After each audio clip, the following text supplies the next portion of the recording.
heat.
Bring the heat.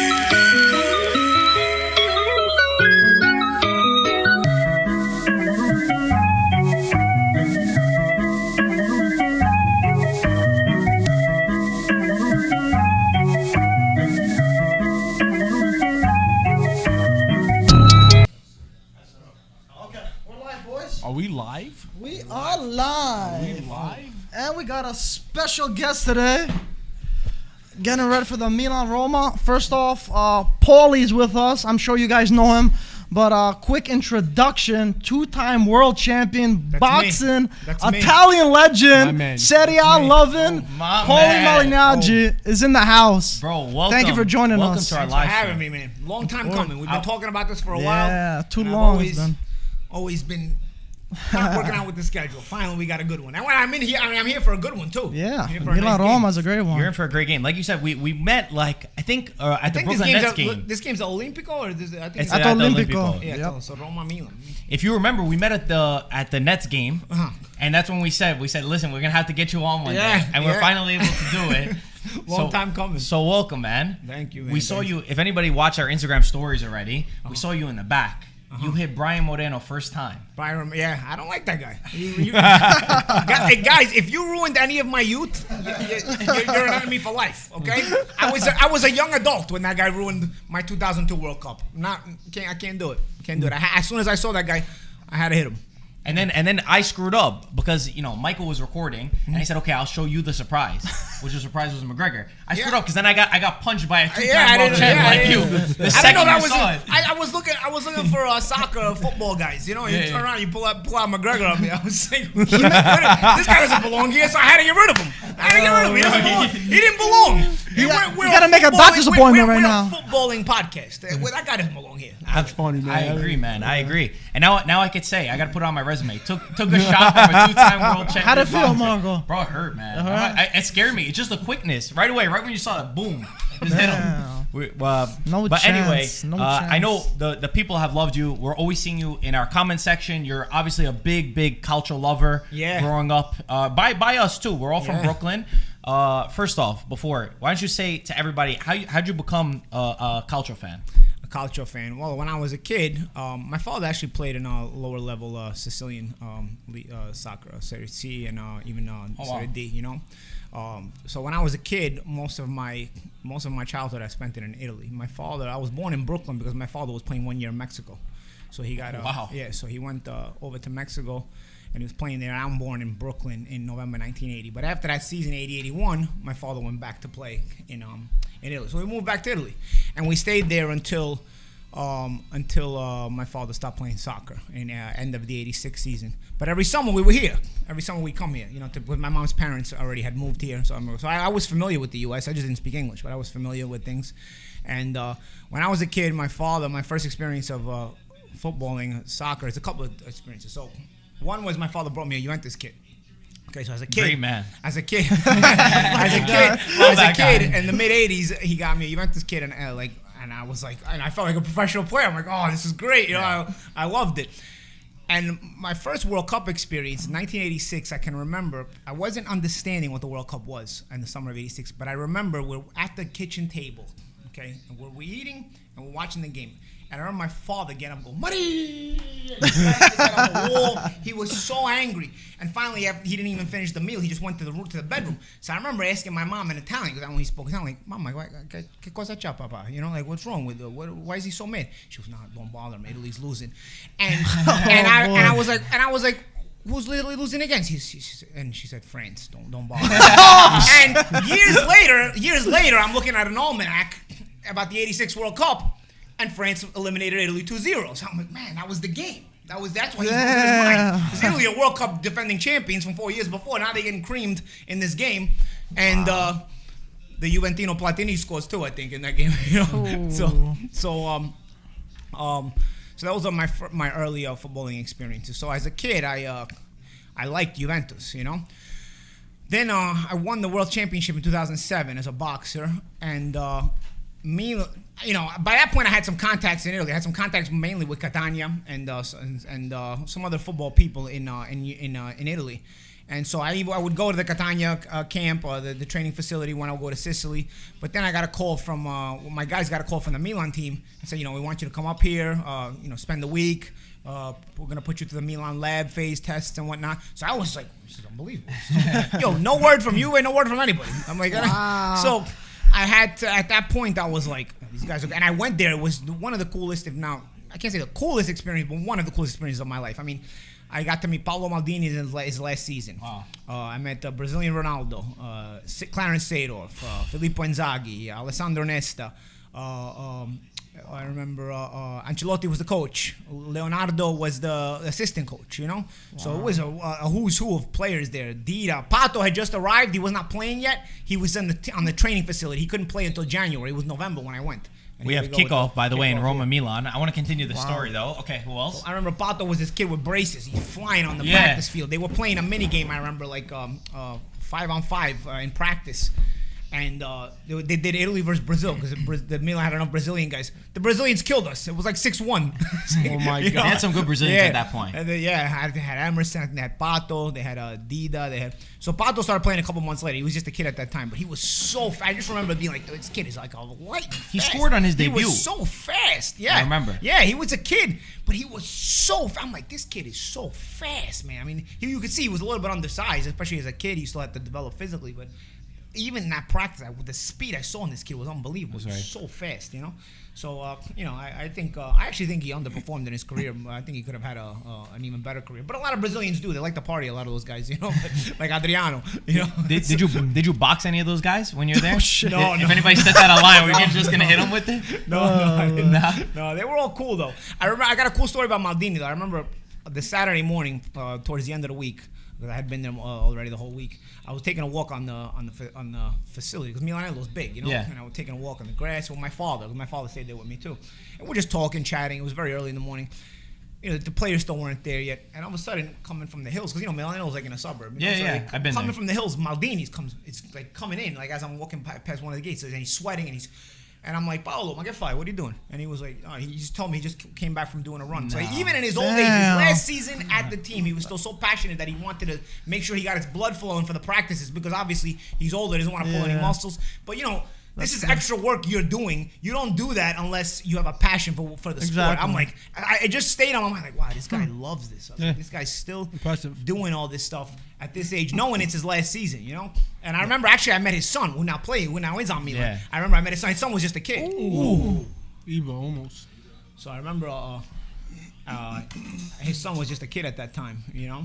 And I met him too. He had the kids on at Milanello at the time too, during a couple of days that week. Zlatan with an early shot. Theo Hernandez laid it off. Oh, nice. All right, so then you started liking Milan a little bit because they changed your after life. that, I mean, I you know, and Milan were European champions at the time. They had just won the European Champions League in May, so it's not like it was like a Milan that needed a favor done. Like, oh, we need to meet. No, they didn't need me at all. You know, they were defending European Cup champion. They had just beaten Liverpool in a few months before. You know.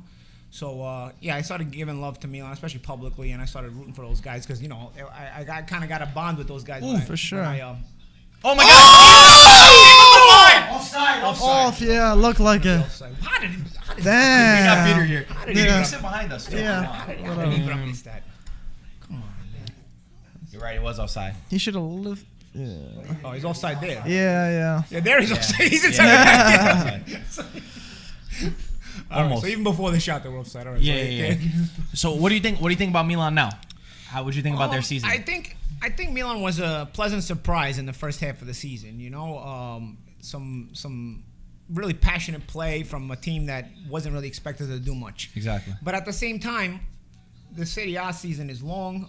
These seasons get to be a little bit treacherous, you know, and they're tough on the teams. And so with a team that is a little bit new to all this, you know, I didn't expect much of them, and I was still kind of skeptical if they would be able to keep this the whole season. You know, because Inter has more of a solid base already. You know, plus Inter is not in Europe, so you know everybody wants to play when you're not in Europe, you only have one league. You have two teams on the bench. Exactly. Because they got a team for Europe and a team for Serie A. The team for Europe now they don't need it anymore, so obviously they got they got depth to win the Serie A for miles. And now, they're out of Coppa Italia. That's what I'm saying. They're out of everything. You just have the Scudetto. I mean, how are they not going to win the Scudetto? For me, it's a foregone conclusion. Being there's no Wrapped up, right? Was that your prediction too before the season? No. No? Before the season, I wasn't. I was thinking. I had high hopes for Pirlo. Actually, I like Pirlo. I thought Pirlo would have more success. But maybe Pirlo's a little bit softer. You know, he was a soft player on the field, but maybe as a coach, you got to be a bit more Gattuso-ish. More aggressive. Yeah. Slap a couple people. Or at least have get a 4. Yeah, or at least have a little bit of balance. But at this point, I can't see anybody winning but Inter at this point, because even Milan, a lot of times the Campione d'Inferno, you know, doesn't win the Serie A, and Milan was a surprise Campione. Oh! No, sorry. Oh my God! What a bum! Look at Zlatan! like, I don't want to hear it. Yo, that's Antonio's boy, bro. What a bum! Yo, what a bum! Oh my! Look at this! Look! Oh my God! You should be ashamed of yourself, man. World class! Yo! World class, my ass, bro. Rooney would never do such a Ashamed of thing. yourself is too much. Holy shit! Cassano would have Look at scored this. that with his eyes closed. Bro, what is That's he a doing? shit. Look, what are Paulie. you doing? Paulie, how do you hang out with this guy? He rushed. Oh my God! Paulie, how do you hang out with this guy? Because he's a smart guy, bro. We don't always talk football. You know. That's right. That makes sense. But Paul, you know what's funny? A few weeks ago, there was a Derby della Madonnina, and Lukaku and Zlatan got in a little scuff. I know. And our Shit. question was, who to win in like a little street fight? You're a boxing And now expert. I think you would know more than us. But If you had to put your money on someone. I think Zlatan and Lukaku, I have no doubt, is a tough guy. He's a tank. He's an amazing player. But I think, you know, Zlatan is like a legitimately trained fighter. Exactly. Yeah. He's high level too. But my man's a black twig, belt. though. Huh? He's a twig. He's not like, a twig. Doesn't matter. Nah, bro. he doesn't Take your need. face off. He doesn't You know, need look though. at some of the goals this guy scores. He kicks above his head. So We all said we. You can see the flexibility he's got. He grabs the ball from here. He's a black 6'4". belt. Yeah, and He's he's a a black black I feel like belt. Lukaku can snap him though. He's so thin. No, That no. guy. Just think about how big the guy Maybe is. face to face. Maybe face to face. But I don't know. If I think if Zlatan is gonna get into a fight with Lukaku, he would know not to be face to face. He would probably keep it out here. And now you gotta earn your distance. He's got his just like in reach. boxing. Are you gonna earn your distance? You gotta take some shots to earn your distance. Can you take those shots to earn your distance? You know, You got too technical for Michael on that one. He's like, I don't know. I didn't go that I don't far. know anything about a fight. fight bro. doesn't happen from here. A fight has to happen from this distance. But if you start out here, you now have to close this gap. And to close this gap, there's things to be done and punishment to be avoided. And if you're a trained fighter, you know how to do that. But if you're just a big, strong guy who doesn't have a trained fighter, you're just maybe just gonna attack. Zlatan knows how to control that distance. If you're starting from here, if you're starting from that face to face, okay, That's a maybe you different gotta maybe story. Go ahead, but do the old Bay Ridge stuff, you know. That's fucking funny, man. That's funny. Oh. We all said everybody but Michael thought Zlatan would win in that fight too. Because it's not only about how big the guy is. And I like right? In Lukaku. fight. Okay, I think Lukaku is. I've always been a fan of Lukaku even before he got to Serie A. I think he's got a great story. I read his story in that what's the Jared Jeter publication? What's that magazine? No.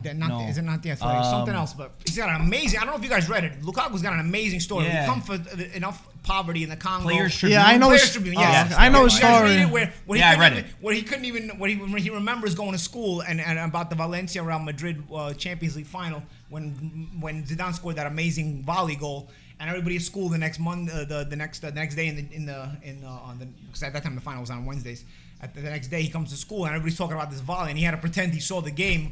Because meantime he didn't see it because they didn't have a TV, you know. So it's That's like you're coming crazy. from that kind of poverty with that kind of hunger and determination.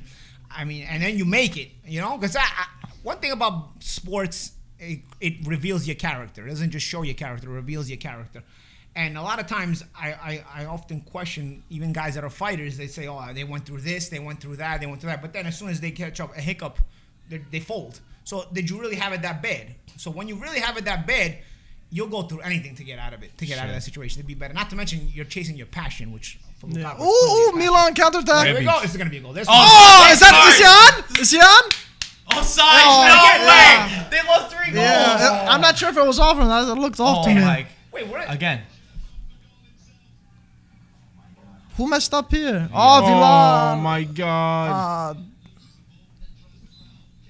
Let's see. Yeah, he's yeah, off. he's off. He's off. His whole body's Oh off. my Why did you God. shoot? Yeah, I don't know why. I think Rebic is scared that if he shot that. Oh and my back- God, Yeah, Roma, what are you he's doing, gonna get- Roma? he's gonna He's get- gonna deal with Zlatan in the locker room. Now Zlatan has to score. See, the thing about Zlatan missing is nobody can tell him, oh, you Yeah, missed. exactly. But if somebody misses Zlatan, Yeah, well, they're gonna deal with exactly. Zlatan. Exactly. That's how it goes, though. When you got a guy like him. It's a lot That's a of true fun. story about the character, though. That's crazy. And Lukaku, the thing that surprised me about him, he's so humble. Like, Yeah. he plays for everybody and else the except Interistas himself. love him. The Interistas love him. Yeah, You he's so know, it's like- selfless. He always- I mean, yeah, I think he's if you're an amazing. Inter fan, you gotta love the guy. I mean, He's breaking young. records. He's a really like nimble guy for the guy that size. Like, he can dribble you. You know, Oh, he can take 100%. on the man. Like, Dude, for a big guy, his speed is quick, man. incredible. bro, I don't want to talk gambling stuff, but I remember the World Cup. Which game was it? When they scored a late goal against Korea?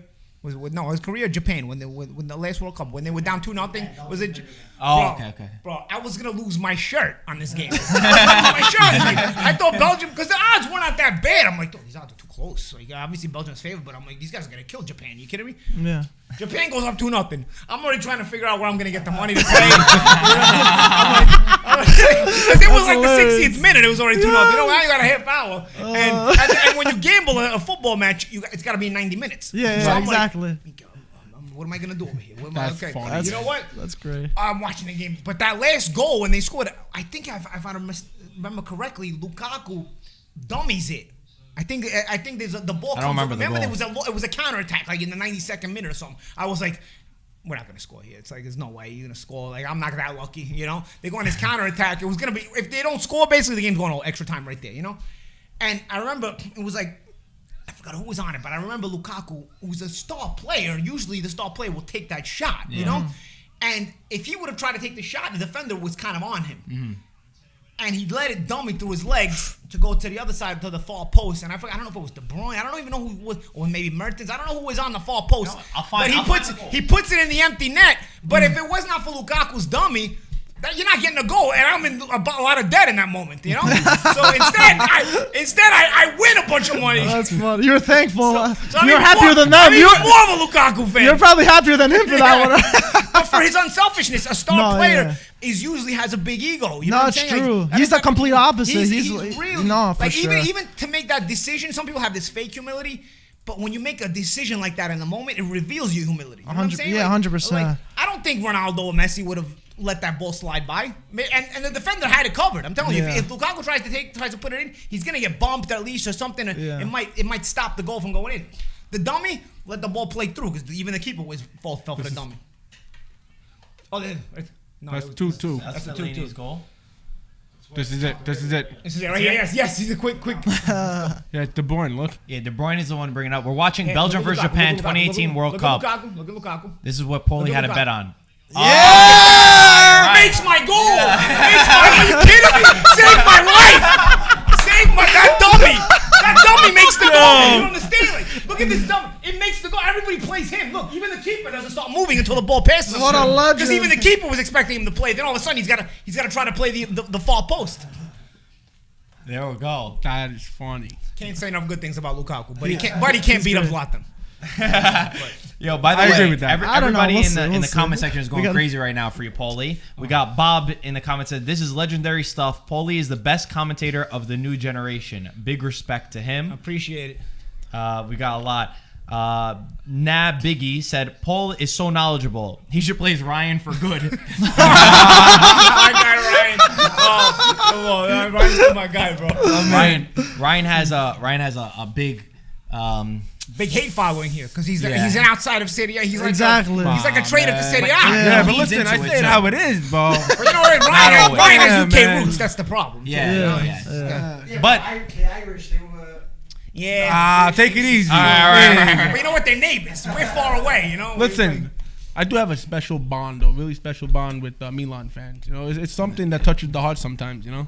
yeah, he's the biggest Milan. That's hater. sarcasm. Yeah. Not necessarily. Sarcastic. Especially in the next round of the Europa League. I can't wait, bro. That's gonna be so much fun. I called Antonio, by the way, guys. I don't know if I told you. I called Antonio the day of the draw in the morning, and it was like 7 o'clock in the morning. And he goes, "Hey, Ryan, you calling me?" I said, Roma's "Yeah." playing really sloppy. I said, "Did you see the draw for the Europa?" Oh shit! Wow! Yo, Zlatan should have had a hat trick. This guy. I told Antonio, I said, "Did you see the draw for the Europa?" He goes, "What the fuck are you talking about?" I said, "Man, you got Milan." We didn't Bro, even he get to shit talk himself. He's like, "Get the fuck out of here." I'm like, "Yeah, bro." And you better get smacked up. So that game, luckily, Antonio's getting the second round of the vaccine, so he will be back to the studio very soon, and we're going to watch Manchester not gonna be United here. versus An AC S on his Milan. chest. That's it. Boom. He's in Boom. That's it. And we're gonna put Man U, Milan, and we'll watch it. It couldn't have worked out better. I wonder Just in time. perfect Just in timing. time. Perfect. What do you timing. think's gonna happen, Paulie? I don't know, bro. I think Milan has only the Europa League left to play for, honestly, because I don't see them losing out on the top 4 in Serie A, even if they slow down. But I think the Europa League would be something that they could hang their hat on for the season. You know, if they chase it. So I think they're gonna give it. I think they're gonna play harder for the Europa League than they are for the Serie A title. But I think they're going to try to stay the top 4, obviously, because that's your entrance to the Champions League either way. But if you win the Europa League, you have a Champions League entrance regardless. That's true. But I think Man U are on the same boat. They kind of secured sort of top 4, so on the same boat with Milan. They'll hold for the Europa. Exactly. I've never really been the biggest Man U fan. There we go. Bro. But you know what? But I have been to Old Trafford a couple of times. You know, Yeah. Good Nice fans. stadium, I'm Beautiful sure. stadium, Right? Yeah. I think it's nicer than the San Siro, honestly. That's why the San Siro has history. The bro. Sir Alex Ferguson The San stand. Siro. Paul, this is why man. everyone hates him. All the Milan fans say San that. Siro has history, bro. San Siro has history. So does Old Trafford, bro. Not like the San Siro, though. Take it easy, Mike. Yo, take it 7 easy, Champions Mike. League just for Mike, take it Milan? easy, Come Mike. on. Had plenty of history. What is the history like? Speaking of history, what is the history between Milan and Man U in European competition? Milan- Not good for you guys. Yeah. Not that good. No, but Not you that know good. I what? gotta be honest, not that good. It's okay. I mean, the last time I checked, bro, Man U had such a shitty lineup, and they knocked Milan out 7-2 on aggregate, or 7-1 on aggregate. If you look at the lineup, that was when Ronaldinho, Beckham, all them on Milan. Guess what? Man U. That was your only time. Man U, look at me. Man U gave them a little bit. That's the only time you checked. Come on. In history, we made a stat about it. In the knockouts, Milan played Manchester United. 4 out of the 5 times Milan knocked out Manchester United. I remember one matchup was a nice one, man. What was it? Was it the Champions League when Milan won the Champions League? I think. Wow, what a save! Yo, Milan are knocking on the door. Was it when Milan won the Champions League, or was it when they lost the final to the Champions League? They knocked out Man U in the semis. What a team! I think Man U won the first leg, and Milan won the second leg. But Milan had a bunch of away goals in the first leg, even if they lost. Kaká went off in that match. I remember Rooney scored a late goal and was sliding like that, like a late goal or something like that. But then you guys got hammered in the second leg. So Rooney's the best to ever do it, though, man. The final from your living room. Best to ever do what? He's better than Inzaghi. Yeah, okay. Get the fuck out of here, bro. Get the fuck. He said Rooney, Rooney's 100%. No, Rooney. Rooney's good. Listen, I like Rooney. I think Rooney's a really good player. Respect, bro. I like that. Inzaghi, honestly, he just knew what he was, bro. You know, sometimes you gotta know what you He was. was a poacher. Inzaghi could never dribble anybody, but he could dribble the keeper. You'd be in one-on-one with the keeper, he'd beat the keeper. And he always knew where to be. Right? And he couldn't dribble the defender at all, but he knew where to be. Alex Ferguson said he was born offside. Remember that quote? Inzaghi was born offside. But you know what? He always knew where to be. He was a vulture. Yo, Paulie, I can't tell you how many of these comments are. Everybody's going crazy, saying this is legendary stuff. Paulie's the best guest you guys have ever had. Paulie, can't believe how much you know about football. Some people also asking if you could KO Ryan right now too. Damn, bro. Maybe if Man U eliminates Milan, then we're gonna have a little bit of a problem. In the boxing ring, bro. We're gonna be a little bit of a problem. In the boxing ring, we'll do that. Eliminates Milan. I gotta get myself some new gloves. What's the probability of Ryan beating you in a fight, though, Paulie? If you had blindfolded, I don't think there's a chance there, Mike. Mike, I don't think there's a chance there, bro. Take it easy, bro. Ryan's a big guy. Take it easy. No, but bro. What is that? What do they call it in MMA? Spear. Oh, spear. It ain't MMA, it's boxing, bro. What do you think would win in a fight between Ryan and Mike? No. Do it. Just because Mike, don't act Paulie. Mike will be a lively underdog. I like that. I like that. Dude, I'm a fighter in the heart. Maybe but you know damn well that I'll whoop your ass. Way of saying that you're gonna get your ass kicked. No, I wouldn't. I mean, yo, Ryan's he's a different. He'd go out fighting. For sure. Unlike McGregor ever does go out fighting. Ooh, shit. Yeah, I agree, Paulie. I agree. I don't know if I'd go down that easy. Some people were asking about Ryan. They were saying, you're next to Paulie. What about your boy McGregor? Bro, he's not my boy, bro. How many times I gotta say this? Yo, I used to be a fan of him. I just found out on the way here that was his sister that McGregor cropped out of the Yeah. I didn't know that. Yeah, bro. I remember that talk like McGregor cropped out. That was his sister. I forgot about that. And I'm like, that's so weird. Of all the pictures, you couldn't find a better one. Like he had to. He must have liked, because the guy's so vain. He must have liked himself. He must have liked himself. Yo, he's like Gucci. He must have liked himself so much in this picture. He's like, what am I gonna do? I can't waste this picture. That is fucking funny, bro. I gotta figure out a way to save this thing. That's hilarious. That's hilarious. I remember this. I remember thinking when it came out, I was like, maybe he really liked the picture. But he takes so many pictures, you could probably find another one where you look good. Yeah, bro. I don't know. He was probably thinking on it for a few. He was like, "Fuck, I really like that photo." Probably sleeping on it, you know. Guys, let's give context. There was a picture years ago that McGregor posted on his Instagram where you could see that he cropped somebody out of the picture. And Both of them. My brother and my sister. Okay. Oh, So I was gonna lead up to the punchline. My brother and my sister in the picture. Not that guy out. Yo. You guys have no storytelling ability. You ruined the punchline. Go ahead. So McGregor cropped two people out, and you could tell because half of their arm is in it. Yeah. It went viral. The story went viral. It turns out that the two people that he cropped out were Ryan's sister and brother from the picture. And I guess Paulie just found that out today. And Ryan, didn't your sister do it the other way too? Yeah, she ended up posting it. I didn't tell you this part. She posted, she cropped his ass, and that's what blew up even more. So yeah, we had a lot of ESPN put it up, Sports Center put it up. It was insane, man. That was funny. Yo, it was insane. It was funny. And on the way here, I found out it was his sister. I didn't know. Funny, man. Wait, how did that come up? Yeah, how does that come up? What do you mean? As far as what? Like Like, how'd you start talking about the picture that he posted yeah. one time? well, we were talking about McGregor. We were talking about McGregor, you know, and fighting and this and that. How he lost his most He recent was fight. talking about how he met him. Right. And all this. And then that's when I brought that up. He couldn't believe it. He didn't know. You know. I don't know anything. He's not retired though, right? McGregor's not retired. He's not retired, right? No. Who's the last fight that we watched of it? I don't know anything about fighting, Paulie, so I'm sorry. I'll apologize now if I say something out of line. No offense taken. He fought somebody, no? Poirier. Okay, that's the one that he And lost. he got knocked out. That's Yeah. one. He And got knocked out. who's the Russian dude that Max likes?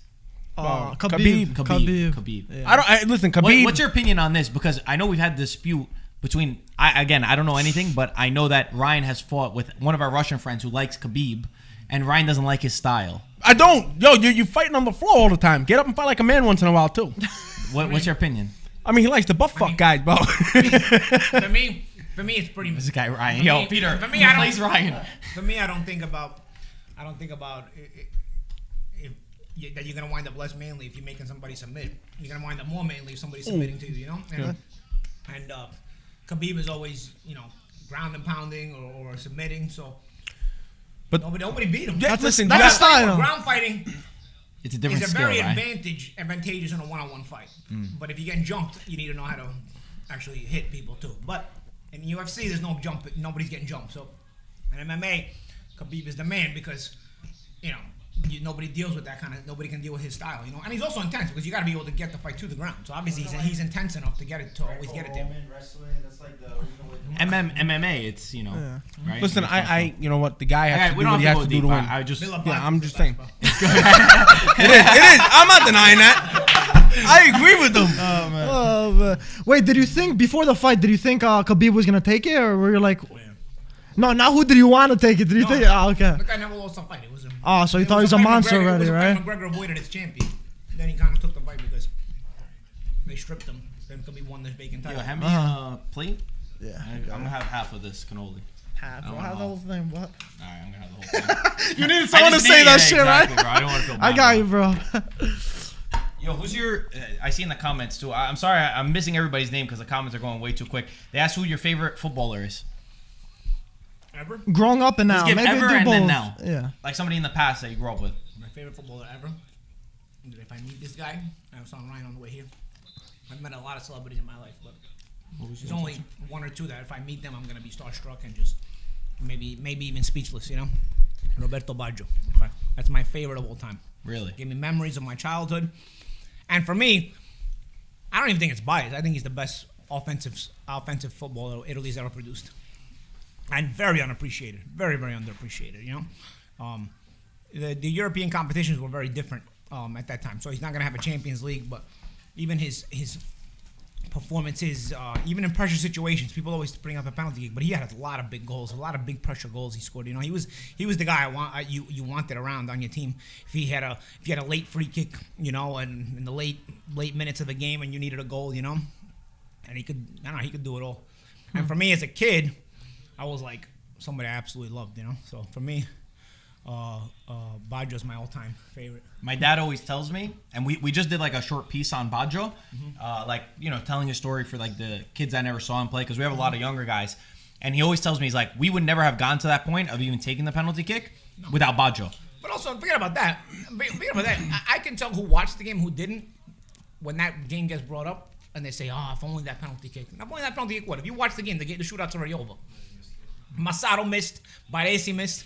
If they make if he makes that kick, we're gonna win the shootout. We're gonna lose the shootout anyway. If Brazil, all that has to happen is Baggio makes his PK. The next kick for Brazil, if they make it, they still win the World Cup.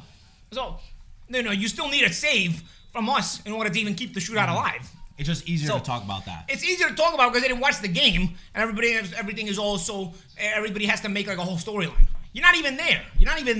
That World Cup was such an amazing World Cup. It was here.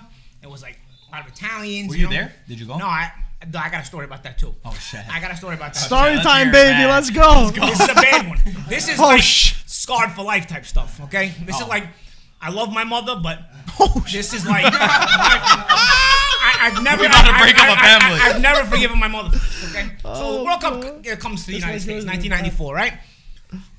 my luck. The first two World Cups I watched are in the countries that I've lived in, you know, and couldn't go to either one. So 94, the World Cup is here. My grandfather, who was working at the time, had a construction company, had making good money, buys tickets to every Italy game.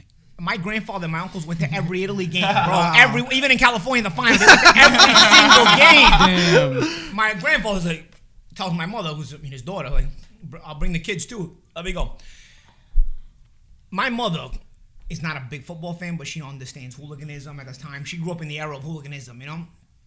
I lived in Italy during the 1985 high school disaster, okay? Oh, the post! The ball doesn't want to go in today, that's it. Yeah. So many Roma are getting off the hook. Yeah. And Roma's playing. Oh, watch him score right here. Watch this. Roma are asleep. That's the This yellow. is the kind of game, though, that if you don't score, then they're going to score on you. Exactly. Game. That's Goes Bagliato, goes Subito. Yeah. That's the yellow card, man. That is the yellow. You think a yellow? I don't think a yellow. Yeah, that's a yellow. Answer me this: is how soft has the game gotten? Very soft. Very soft. I mean, it's you can't. That's why I don't. Look, that's a nice header, though, man. Kia. Almost. So I think this is why I don't compare the stats, because you can't go by stats with the way the game was now and the way the game was back then. First of all, you have more opportunities to score more games, soft, much more calls. Even the red cards and yellow cards are given much more easily. So defenders are intimidated cautious from being as aggressive. Oh my God! Oh! Come on. We agree. And you couldn't dribble guys the way certain guys dribble around now. You would get your knees kicked off, you know. And then no I'm foul. not kidding. And maybe you get a free kick. Maybe definitely weren't getting a yellow card. Yeah. I'm telling you this. So there was, and this is all sports, not just football. Character has been eliminated from the game, and for me, in sports, character is the most important thing I look for. Oh no! Oh! I think he's off. Yeah. Wow. Get out of here. Make a tear. Damn. Was he on me? Yeah, I think he was. They might bar this one. Oh, here. That's a foul too. That's you know what that is? That's the Materazzi foul in the World Cup final when we tied the game. He jumped on. I think he jumped on Thuram. Nobody called it.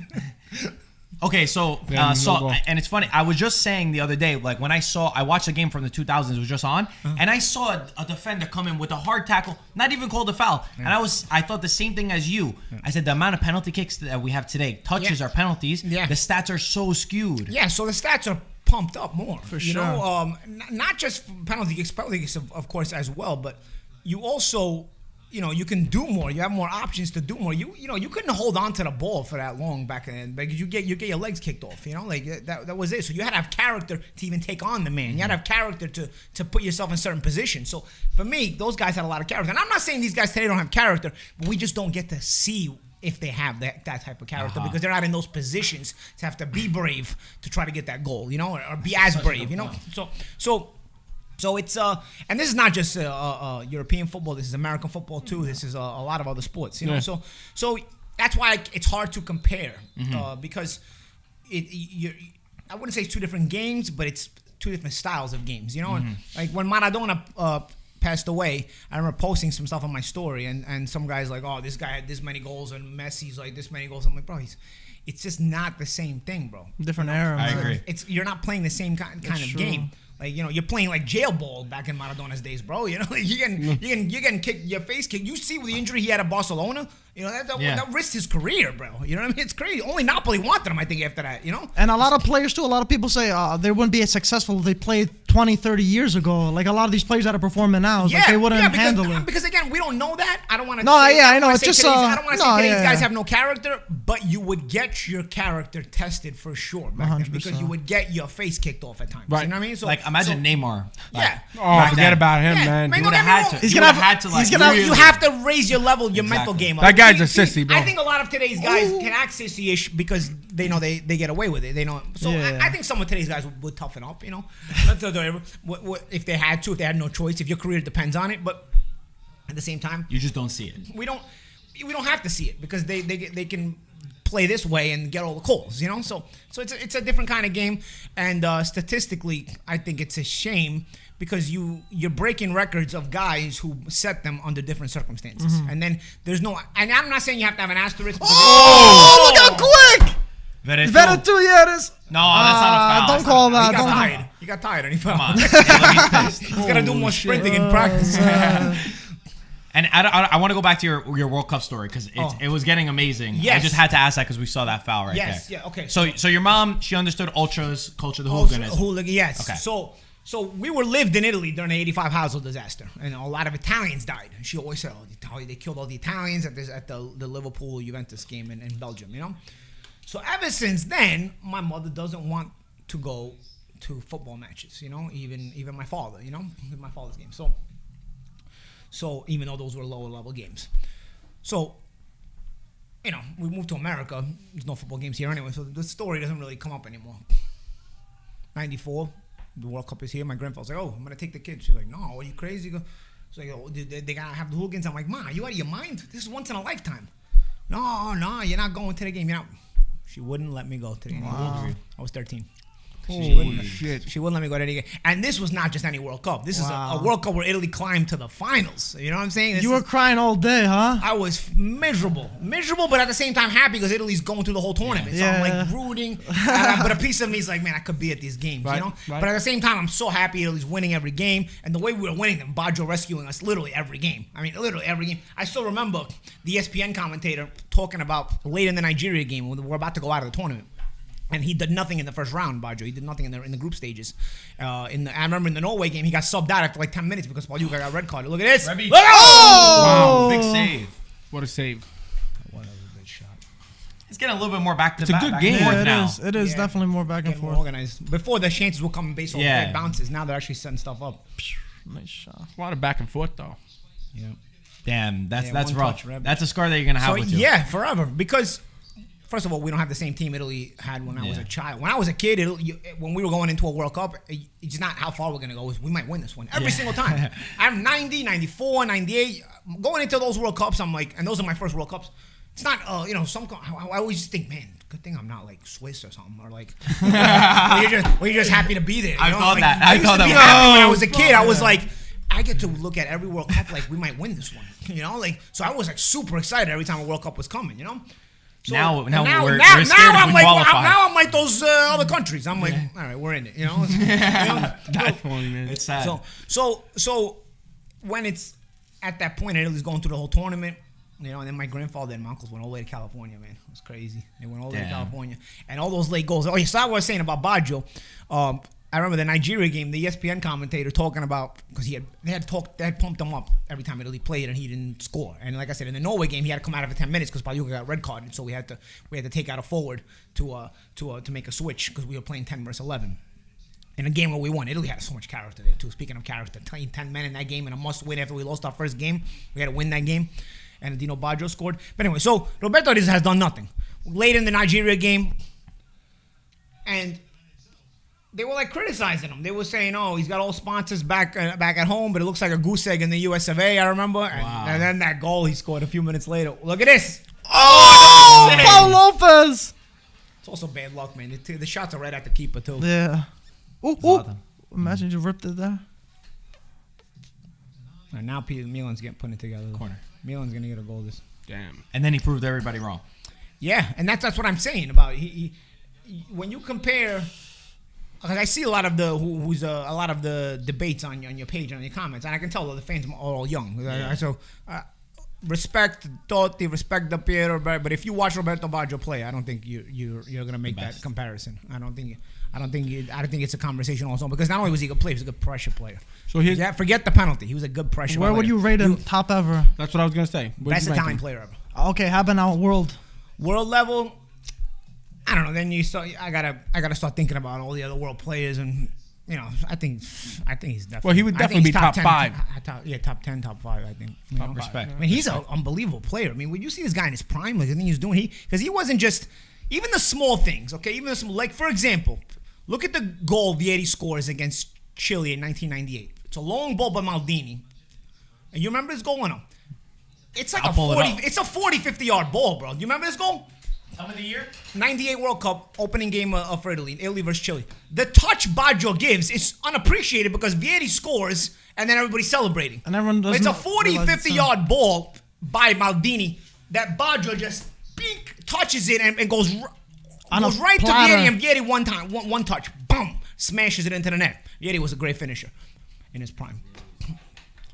But look at first of all, but the appreciation of this goal is, first of all, the long ball by Maldini is unbelievable, and the way Baggio handles this long ball, you know, it's just the ever so gentle touch that I'm telling you. Another chance. Pellegrini. Oh my God! Tomori nicked it out. Shit. Wow. All right, so this is it up top. Yeah. Oh, one second. Let's see if there's a chance on the bottom. Yeah. Let's give it a second. Damn, Romo's got that there. Oh. Yeah, this game really is a great game. All right, we'll put it on the top. First of all, great long ball by Maldini here. Maldini. No, this is not it. No, that's not. It's not the goal? No, that is the goal. Yeah, that is the goal. Look at the touch by Baggio. Yes, that's the one. Play it. Go back again. It was his first touch. He gave it. Yeah. First, give me a better. Yeah, that was the first touch. Watch right here. Wow. Yeah. It's a great touch. Right to him. Great finish, too. Yeah, it's unappreciated because you're going to see the goal. But you're going to tell me who does that. Everyone credits Bobo, but in reality, who it's does that? Baggio. When you compare it to today's, okay, Yeah. and I'm not saying nobody can do that, but okay, whenever you want to have a debate, it's not just the goal scoring of Baggio, it's the subtle prowess, too, the subtle intelligence and everything. He made other guys around him better. It was great dribbler, great free kick taker, great everything. For me, honestly, like I said, not too many people in my life that I meet, I would glare at. I would glare at, like, you know, my eyes would light up. But Baggio is definitely. What would you tell him if you see him? If he's right here, what was your first? I would tell words to him during a rough childhood, he was one of the things that made me smile. Honestly. Wow, Oh my God. that's deep. I just got goosebumps Shit. on that. You know, Damn. watching him every Sunday Woo. and watching him perform and just, I mean, he was like a hero, you know, for a young Italian kid who. You know, I had a lot of issues growing up, you know, and so one of the small positive things was sports, and for me, Italian football I was a big fan of Italian football, and Baggio was like the god for you, you know, at that time, you know, so it was, and he performed it, you know, he wasn't like, it was like, he performed it, you know, even the UEFA. Miss from Mkhitaryan. Holy shit! Don't tell me he was on and he missed that. Oh, he was on. God. He was on. He's on. Wow. He is. Oh He my is. God. No, 100% he's on. He rushed it. Wow, he did rush I don't think he it. realized how much time he had. Yeah, he had space. I want to. What the fuck was that? He thought someone was on top of him, but he I had want to space. read some of the comments from the people over here. They're saying Paulie is a football encyclopedia. Alex said, "Hey, get this man every single podcast. We need Paulie. Paulie's the GOAT." Justine, Forza Paulie. And then Cliff says, "Paul embodies what it means to be Italian. I love it." The comments are going crazy over here. I mean, I do see Paul. We got a nice look. Where is it, boys? Look, there it is, right there. There it is. Yeah, Baggio. So that's my guy. So Great guy to meet too. Most humble person. I hear all great things. I hear great things. Yeah. Yeah. I hear Truly, great like, and really unappreciated. Like nobody today really knows him. You know, I remember I saw an article on one of these Apple websites. Top 50 players of all time. One of these millennial idiots who probably never even saw. No offense to you guys, but probably never saw Baggio play in his life. He got top 50 footballers of all time, and he had like 3, 4, maybe even 5 Italians on the list, and he put Baggio was not on this list. I'm like, whatever you were smoking before you wrote this article, pass some over because I'm not during the pandemic. I need it. You know, That's hilarious. Two pieces of business. I just got a text from Matt Rizzetta, who's the owner of Campobasso, and he said, "Tell Paulie that I'm loving the chat and tell him not to sleep on Campobasso." No. So I think we got to get you. I think we got to get you a tryout with Campobasso practice with the team, bro. But only as a security on the sideline. When the fights break out, bro, Paulie's ready, man. I'll make sure there's no invasione di campo anyway. There's gonna be no fights when they announce you're the security over there. He might be getting a penalty, boys. Be good. He did get him. He did get him. That would got be his funny, ankle? man. That's another thing when we were young. We didn't have VAR, so you didn't get the chance to get a penalty later on. Dude. Yeah. Check it out. It might be. It looked like he got him. Look. Oh, that's not it. Great tackle, Tomori. Wow. Great tackle. Man, Tonali too, man. And favorite current player? Favorite current player. I don't give it as much thought because when you're older, you don't have as many like heroes. You know, current player. Yellow card. I wouldn't say I have a favorite current player, but He's checking VAR, by the way. check. I have TV. Oh my God, they're gonna give it? That's a Is pen. he gonna get it? Look. It's. Oh, he stepped on his Yeah. foot. Yeah. I mean, Is he on the box? In the box? Yeah, he's in the box. See, they're gonna give it a penalty for Milan. 40th minute, might have a penalty. penalty. Wow. So who They takes got it? Does Zlatan take it? No, he's not taking them anymore. No, it's He's gonna be missed too many. Kessie. It's gonna be He said Kessie. he's not gonna. Let's see. Maybe Zlatan sometimes goes for it. But Zlatan has to be the guy to tell you to take it. Yeah. If Zlatan Yeah, wants to take exactly. it, you don't tell him you're not gonna take it. I think he knows now. He missed a few that he knows. It's in the Like, 41st minute. Otherwise, if you don't get it in 4 minutes, you gotta deal with him in the locker room. oh, man. Crazy. Yeah, they're right. The comments are saying, remember, there's a Baggio documentary coming out soon on Netflix. That's right. On Netflix. Yeah. Wow. See, Yeah. This is what you need. Write man. that shit down. Write that shit. No, this is what you need, man. Yeah. I loved the Maradona documentary. That HBO Oh, did. Kessie. Yeah, that was great. Oh, it's not The Ibra Maradona one taking was it. good. Yeah, it's Kessie. Nah, I think I like Ibra said the last time that he's not going to take him anymore because he missed too many. Kessie is better at them. I mean, why wouldn't you give it to him? You know. So current player, we don't give it to nobody? I don't know. For Milan, Yeah, but how For about me, that? like, No, not for Milan. For Anyone, I'm saying in anyone. general. for anyone in general, Who do you get excited watching? nobody's right ever gonna get me excited like Baggio did when I was young. But let me tell you, now? Close enough. I like that. You're never going to be this good, but guess what? No, never gonna give me Yeah, goosebumps like for those sure, guys, for you sure. know. But I don't know. These good plays. I don't know. This Ronaldo versus Messi. What's your pick? Ronaldo. Oh, 100%. Yeah. 100%. All right, But let's- I respect the both guys. I mean, you can't Ronaldo over just because Messi. I pick one doesn't mean Yeah. a lot of fans get mad. All right. Like as if you're saying the other guys. penalty no good. for Let's AC see Kessie. Milan. Frank Kessie Kessie. steps up against Roma. Oh, Paul He went the Lopez right gets way, the but right no. way. That's 1-0. right, but nice. Well, yeah, That's why Kessie Kessie can- takes them though. Yeah, That's exactly. right. He's You're putting them right. in. Yeah. Great stuff. So you said Messi and Ronaldo. You said Ronaldo? I say Ronaldo because he's a better big game player. For me, I have to. For me, big game players, character. Again, going back to that, I can't stand guys who disappear in big moments. I mean, I listen. You respect anybody who gets on there and has the talent to be at this level. Man, when you watch the game and you're in a big game and you're watching it instead of playing it, and you're on the field watching it, they should at least charge you for a ticket. You know what I'm saying? Like I can't stand that. Anyone at come least to show- mind for that? That pisses you off when you watch? You're not going to say it. You're not Tell him, Tell him, There was a guy that used to frustrate me, but he's such a nice guy. Don't say it. Tell him, Paulie, tell him. Tell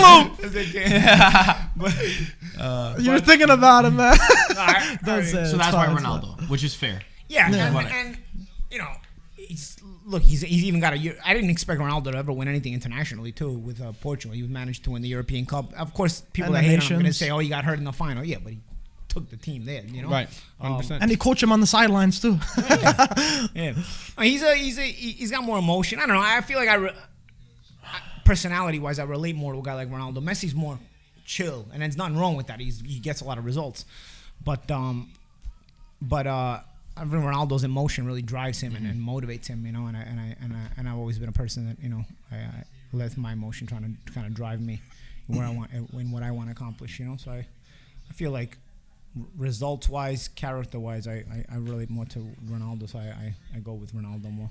I think if you had a worse team, if you add Ronaldo to the team, he makes it better than a Messi does. Like he makes the guys around him Yeah, like a lot better. absolutely. That's He has, without a doubt. he has that impact on his Because I feel like teammates. Messi, and I'm not around Messi, but I feel like he's more verbal too. Like I feel like in the locker room with Ronaldo would be a little bit better than the locker room with Messi. You know, I For feel sure. like Ronaldo will try to bring the more of the best out of you. You know, But, you know, as we were saying before, we spoke about this, you know, a while now you ago. got me thinking, who do I like best today? You know, who do I really These are the wanna- questions that they come it's up not with. easy, Who do man. I bro. really want to It's not say easy. today, man? You know, I don't. But you know what I love about Ronaldo? When Ronaldo's down and he's losing, you know, he doesn't give up. And he motivates the club. When Messi, and I've said this before and I'll say it again, and you see it. Messi just starts walking. He doesn't want nothing to do with the game no more. He's done. Once he goes a goal down, there's no motivation. There's no hunger. And that's Ronaldo just gets that fighter, Right, more of a there's no- fighter there's no- spirit, I would yeah. think. Yeah. But they're both aliens at the end of the day. They're both incredible. I think it's just preference at the We end. can all at agree, the end. bro. Messi's had a far better national team than Ronaldo on paper. Oh yeah, 100%. I think the thing is like Messi with the ball at his feet individually he's better. Like the skill wise, just born with the talent. I think Messi at his feet can go from stop to go and dice. I think Ronaldo, you got to put him in motion. Yeah. I think you put Ronaldo more like you lead Ronaldo and he gets to the ball, he's gonna start dicing. I've seen Messi from the stop position with the ball, just go. It's crazy. You know, Yeah. Ronaldo from the stop position with the ball does a lot of moves, but he's not the same. But you put you lead Ronaldo with a through ball or something, he's gonna take that ball with his momentum. He's gonna dice a lot of guys as well. You know what so I just that's remembered? from the individual perspective. I remember we played a couple years ago indoor. Bro, I remember I ran into you. I thought I ran into a wall, like a brick wall. I don't know why I just thought about that. We played with your cousins. Back when I was training, man. With your cousins. You and your cousins, we played. Yeah, the kids remember that. I remember I ran into you. I was like, Jesus Christ! I went into a freaking wall. I was in pain from that. It just doesn't stop. Just there. That one, other than the punch earlier, got you with a flashback. I hit into it, and then you give me the punch, bro. It's just wrong timing. Wrong timing. Yeah, wrong timing. Wink, wink, right? Wrong timing. Oh, man. Well, yeah, we do gotta say too. This watch along is sponsored by Manscaped. We appreciate it. We got a nice long-term deal with Manscaped. Thanks to all of the amazing people that are watching and supporting us. Unbelievable. Did a great job. We have a 20% off code if you use IFTV in the comment section to get 20% off. Ryan, we got to get you one. Yeah, I got to shave my big average ball. With the 20% off. With the 20% off. With 20% off. Not Yeah, bad. What's the code? Antonio took mine Let apparently. the bro. listeners know. You know? To shave one hand. Gotta repeat that as much as possible. I have to be Gotta slowly throw it in. If halftime, halftime is brought to you by IFTV. What time is it? Code IFTV for Manscaped. Yeah. So shout out to them. The link is in the bio if you want to use it. Like I said, I'm gonna get Ryan. I'm gonna get Ryan one. We already got Antonio one, and his commercial for it was. Ryan might need two, to be honest. Yeah, you're funny, boy. But yeah, bro, you definitely do, man. I'll be waiting for that. So everybody's got a Manscaped at this point. I got you. I got you. I'm a hairy guy, bro. So. We can tell, bro. I'm a hairy guy. I didn't know. Anybody want to see my chest, bro? No, we're good, man. How about you, Paul? You want to see my chest? That's a wrong stream, bro. My story here. Yeah. Yo, why don't we do this? Peter, rotate in for me. I'll make coffee. You want a coffee? Espresso? Yeah. He's like, yeah, why not? He's like, You can't give me too many espressos. I go crazy. Peter, get into. What's up, guys? Get into. Get in. All right. All right. the squad. You know, Paulie, I think you would look good in a Man U shirt, though, honestly. I don't know. Oh, you do? When I fought at Man City Stadium, when I fought at yeah. Man, when I fought at the Etihad, I fought at the Etihad in 2008. Hatton Lascano, I was a co-main event. Hatton Lascano, so okay. hey, it was an unbelievable experience. I mean, total 57,000 people. Wow. But I remember I got to Manchester because if I won the fight, I was gonna fight Ricky Hatton, and Ricky Hatton's a big City fan. Mm-hmm. So what I did was I bought a Man U Ronaldo jersey because at the time Ronaldo played for Man U. I still have it somewhere. My man. And I got off at the airport because I figured media would be at the airport. I got off the plane and then to the airport with a Man U Ronaldo jersey just to kind of get under the skin of the fans, you know, get under everybody's skin. Fuck Man City, man. That's awesome. I got to see that shit. Yeah. But it's all love. I mean, I have great fond memories of the Etihad Stadium, Yeah. fighting there and whatnot. So it's all love. That's pretty cool. Wow, Paulie, there's some boxing fans in here. A lot of them are asking which one's your favorite fight that you yourself fought in, and you as a spectator or a commentator that you commentated. Probably my favorite fights are the ones I won my world championships in. For different special reasons, you know, winning a world championship is an emotion that it's kind of hard to describe in words, but it's the moment that you're doing it, the feeling and that you're in the fight, knowing you're winning, and keeping your focus, but in the back of your mind saying, "Oh, I'm gonna become world champion tonight." But then at the same time wondering, don't get hit with a stupid punch. Yeah. Knocked out like you're ahead right now. Like it's like all these things are going through your mind, but at the same time, this rush of, and then when it's finally over, and you can actually like breathe a sigh of relief, like I'm world champion, you know. So I feel like those moments are always gonna be special, and it's, you know, they're always gonna be my favorite because they're, you know, it's hard to duplicate that. But my favorite fight that I worked. Yeah. was Anthony Joshua versus Vladimir Klitschko. wow. Wembley Stadium, 80,000 people. Wow. And the fight lived up to it. It was an amazing, unbelievable fight. Amazing, unbelievable fanfare. I mean, the UK does boxing like nobody else does, first of all. I mean, they do sports like nobody else does, because even their league is very rowdy and intense. But have a star like Anthony Joshua, and then have the star of the past generation like Vladimir Klitschko together, just in a fight that ignited everything. And I mean, I don't know. I remember working the fight and the walkouts, just the walkouts. Forget about the fight starting, and wondering and thinking to myself, because I've walked out in big arenas and I've walked out, but this particular walkout, the atmosphere, the electric, and I remember thinking, God, I wish I could be feeling what these guys feel right now. This must be the most special, unbelievable feeling to walk to the ring with this kind of. I mean, it was just. I remember it was just. I mean. Yeah, you can't even. You're getting the flashbacks right now, because as I'm telling you the story, I'm putting you're myself reliving back. it. Yeah. And thinking, wow. And then here's the thing about a walkout like that, because I've never had a walkout like that. That nothing matches that. Wow. Okay. But I've had pretty incredible walkouts that were really cool. And on the way to the ring, you can lose yourself. You can get caught up in the whole fanfare, and then before you know it, the bell rings. You're like, oh, I got to fight. What are we doing? It's not a party. That was my question. I was gonna say, like, what goes through a boxer's mind? One, and then also obviously you live off the energy of the crowd. But then once you get into the ring, you gotta focus on a fight. Nobody else is fighting except you. So how do you like deal with that? You gotta prepare yourself. What I started doing was I started preparing myself in the dressing room before the walkout already. Like, okay, this is going to be the walkout, and it's going to be what it's going to be. When you get to the ring, when the music stops and the ring announcer starts talking, introducing the judges, introducing the ref, introducing the fighters, that's it. Remember, you're fighting, not anybody else. Because you can actually get yourself lost in the way of the ring. Because it has a party, festive atmosphere, and it's all for you. Every arena, every eye in the arena is on you, so it's adrenaline rush, this ego rush is coming to you. But you have to fight. So if you don't do that, you're going to wind up, everybody leaves the ring, and you're in there, and the other guy's watching you across the ring, and the referee's waiting for the bell, and you're going to be like, whoa, we got to fight right now, So you have to kind of balance that. And even with, like, boxing, like, you have the time to stop and, like, if you can make the adjustments, right? Yeah. Soccer, football is a little different. You have a full 45 minutes. Like, how does that... But you have to stop between rounds to make the adjustments, but at the same time, the 3 minutes you're in there, you have to perform the whole 3 minutes, because you get distracted for a second and you're off. On the field has its own difficulties, but away from the ball, sometimes you go take a walk, and then you start sprinting again when the ball comes your way, or whatever. You play your position, you play your role. In the fight, your role is always, it's on top. Because even in the corner, you can't sit down and get lazy. You have to keep your game face in your mind, because you're about to go back out there, and you want to keep that focus, So it's this is psychology in all sports, man. Like I said, for me, character has to be character. Athletes with character, for me, and all athletes to get to that level have to have character. But the athletes with really special character, to me, really, really just leave a mark on me.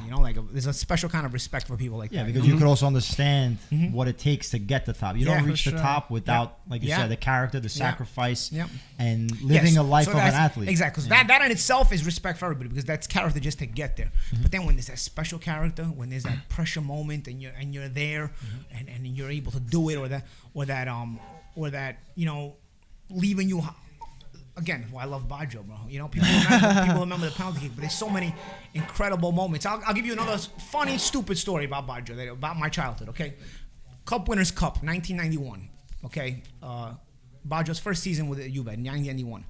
It's the semifinals. Juve's playing Barcelona. Juve lost the first leg, I believe, 2-0 in Barcelona. So it's tough, I come home from school. I said, I gotta get to the game, man. I remember at the time they went Ride Channel 31. Okay, gotta get to the game. I went to my mom's room, because my mom had the TV in her room. I didn't have a TV in her room. I put it on the game. Okay, still 0-0. Game was already started. It was about a half hour into the game already. I was like, man, we need a goal before halftime. Okay, we don't get a goal at halftime. We're still 0-0. I'm like, how are we gonna get to it? Because remember, at that point, I'm a Juventus fan. My father had bought me the kit. And I've loved Baggio. So second half, you need a big goal, okay? You need a goal early, or you got nothing to play for. 60th minute, and I think this goal is on YouTube. 60th minute, You want me to find it? 60th minute. That's the cue. That's the cue. 60th minute. 60th minute. Juve gets a free kick at the edge of the box, and Baggio is 24 years old, bro. It's not like he's a veteran. Yeah. 1991, Juve Barcelona. Damn, you're fucking an encyclopedia. They're right. And this is what I'm saying about guys that everybody holds so special. These are the moments that you're special, not because you love them because that's on your favorite team or you love a guy. These are the moments that make somebody special. Juve didn't advance. Juve won this game 1-0, but in the 60th minute, Baggio gave Juve a chance, something to play for the next half hour because this goal he scores. By the way, Schillaci drew the foul. You don't see Sicilian goal. Oh my God. Okay? Wow. 60th minute right there. Okay? Wow. Look at how pissed Zubizarreta was. I think it was Zubizarreta, the keeper. He was. But if there might be footage of a few seconds before when Schillaci draws the foul too. What a goal. What a goal. You need a goal here. It's not just like, okay, you need context here. You lost the first leg 2-0. You need a goal. This is the 60th minute of the second leg. It's still 0-0. You need a goal, bro. You need your guy to come through, bro. He comes through. That's what I mean about, okay? Yeah. They didn't advance. They didn't get a second goal. They almost got a late one with Schillaci, man. I remember came across the goal mouth. The keeper was there. I remember Schillaci slid, and he got there just a little bit late, and we would have got that one. It would have been good, but no, but you said it best. I mean, for like even us, even me, I only remember the tail end of Baggio's career. So obviously, you miss out on the dribbling, the ability, what he can do, and stuff like that. So, and like I said, free kicks. He makes you better. He makes, if I see this guy, I don't even. I guess you're talking about him. I don't even know if I will. And I don't have that for a lot of guys. Yeah. I don't. I've met a lot of celebrities in my life, and always respect to them. But wow, I'm actually a fan. You of said Baggio. it best, but when it's like a childhood hero. Yes, right? he gave me something. He gave me a light to my childhood when there wasn't a lot. He was one of those things. There was only a handful of things like that. And Baggio was one of them. So now talking about all culture and stuff, I just want to go back to your boxing career. How did you even like boxing? At what moment were you like, okay, I want to be a boxer, I could do this? Right. After you just said, I just thought about it. Your mom didn't like the hooliganism and all that kind of stuff. Yeah. Wait, so how did you? I was just gonna say. So how did you become a boxer? Serves her right? Okay, so what ends up happening? Yeah, I'll tell you my story a little bit in a nutshell. I end up getting kicked out of my mom's house when I'm 15 years old, acting out, things going on. And I live with my grandparents, okay? My mother never let me play organized sports as a kid because she had a bad divorce with my father. And she thought, well, professional athletes just have this way about them, and my kids are not going to grow up this way. Now, you're growing up with a girl. She can't make a man out of you. She only knows the feminine side of it, So she's like, no, you guys aren't going to play organized. So I was always good at sports. I was always always fast. I was always athletic. And at the park and stuff, I was always playing, but my mother wouldn't let me join any organized teams because she did not want to risk that any her sons would be like her ex-husband. For me, it's moronic. I love my mother, but for me, it was moronic to think that way. I get kicked out of my mom's house at 15 years old. Football, soccer was always my favorite sport, always. But by the time you're 15 and you have never played organized sports, you're not going to catch up anymore. I remember up until I was about 9, 10 years old, I was very good, but these kids got coaching. Yeah. They're advancing to a level, you get left way behind. You get left behind, then you get left way behind, and then you're not playing as often as them anymore. These kids are practicing every day. But up until I was like 9, 10 years old, I was good because I remember in 5th grade, we were playing, made teams, and the teacher made teams, and we had different games for gym class. And I remember the teacher whose husband was the coach of the soccer traveling team, and we had just moved to Jersey, and I remember. My grandparents, when I moved back with them, moved back to Brooklyn. But the teacher comes up to me after class and is like, "Do you play anywhere?" I'm like, "No." She goes, "My husband is the coach of the traveling team. I'm going to tell him about you." I'm like, she's like, "Why don't you play?" I'm like, "My mom won't let me." And she was like, "Well, you should because you're very good." And I just kind of stayed at me. So up until that age, but then again, you lose it. You're not being coached. Your natural ability is not going to take you once you you're reaching those next years. Those 10 to 15 years are very crucial in your development. But I was always a good athlete. By the time I'm 15, you're not going that route anymore because you can't. There's no way you're going to catch up. So 15, 16, I get kicked out of high school. I'm still getting in trouble. So the only place to go is the gym. My grandfather just took me to the gym to say, you know what, keep him out of trouble, go to the gym. And now I always looked at combat sports like it's combat. But when I started training in boxing, first of all, it's the only sport I've ever had coaching in is boxing.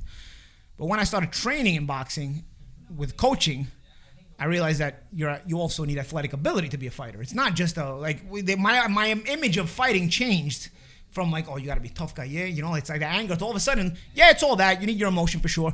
But it's a sport, just like any other sport, which means athleticism helps you if you know how to implement it in there. And I always had a lot of athleticism. So all of a sudden, that I started developing, coaching, whatever, and then one thing led to another. So that's my story. There's also the technique, right? You think of even the Italian national team. We don't have the fastest guys. We don't have the best coaching. The technique, the coaching, and the preparation leads you to what you want. And of course, the character. The character comes in because then you realize the character you need to have stability and consistency. Because an organized sport is about consistency. You know, you can't just have a good moment, because just a good moment will get you forgotten soon. Because sports fans are always, what have you done for me lately? So you got to be consistent. Very true. Wow. No one-hit wonders here.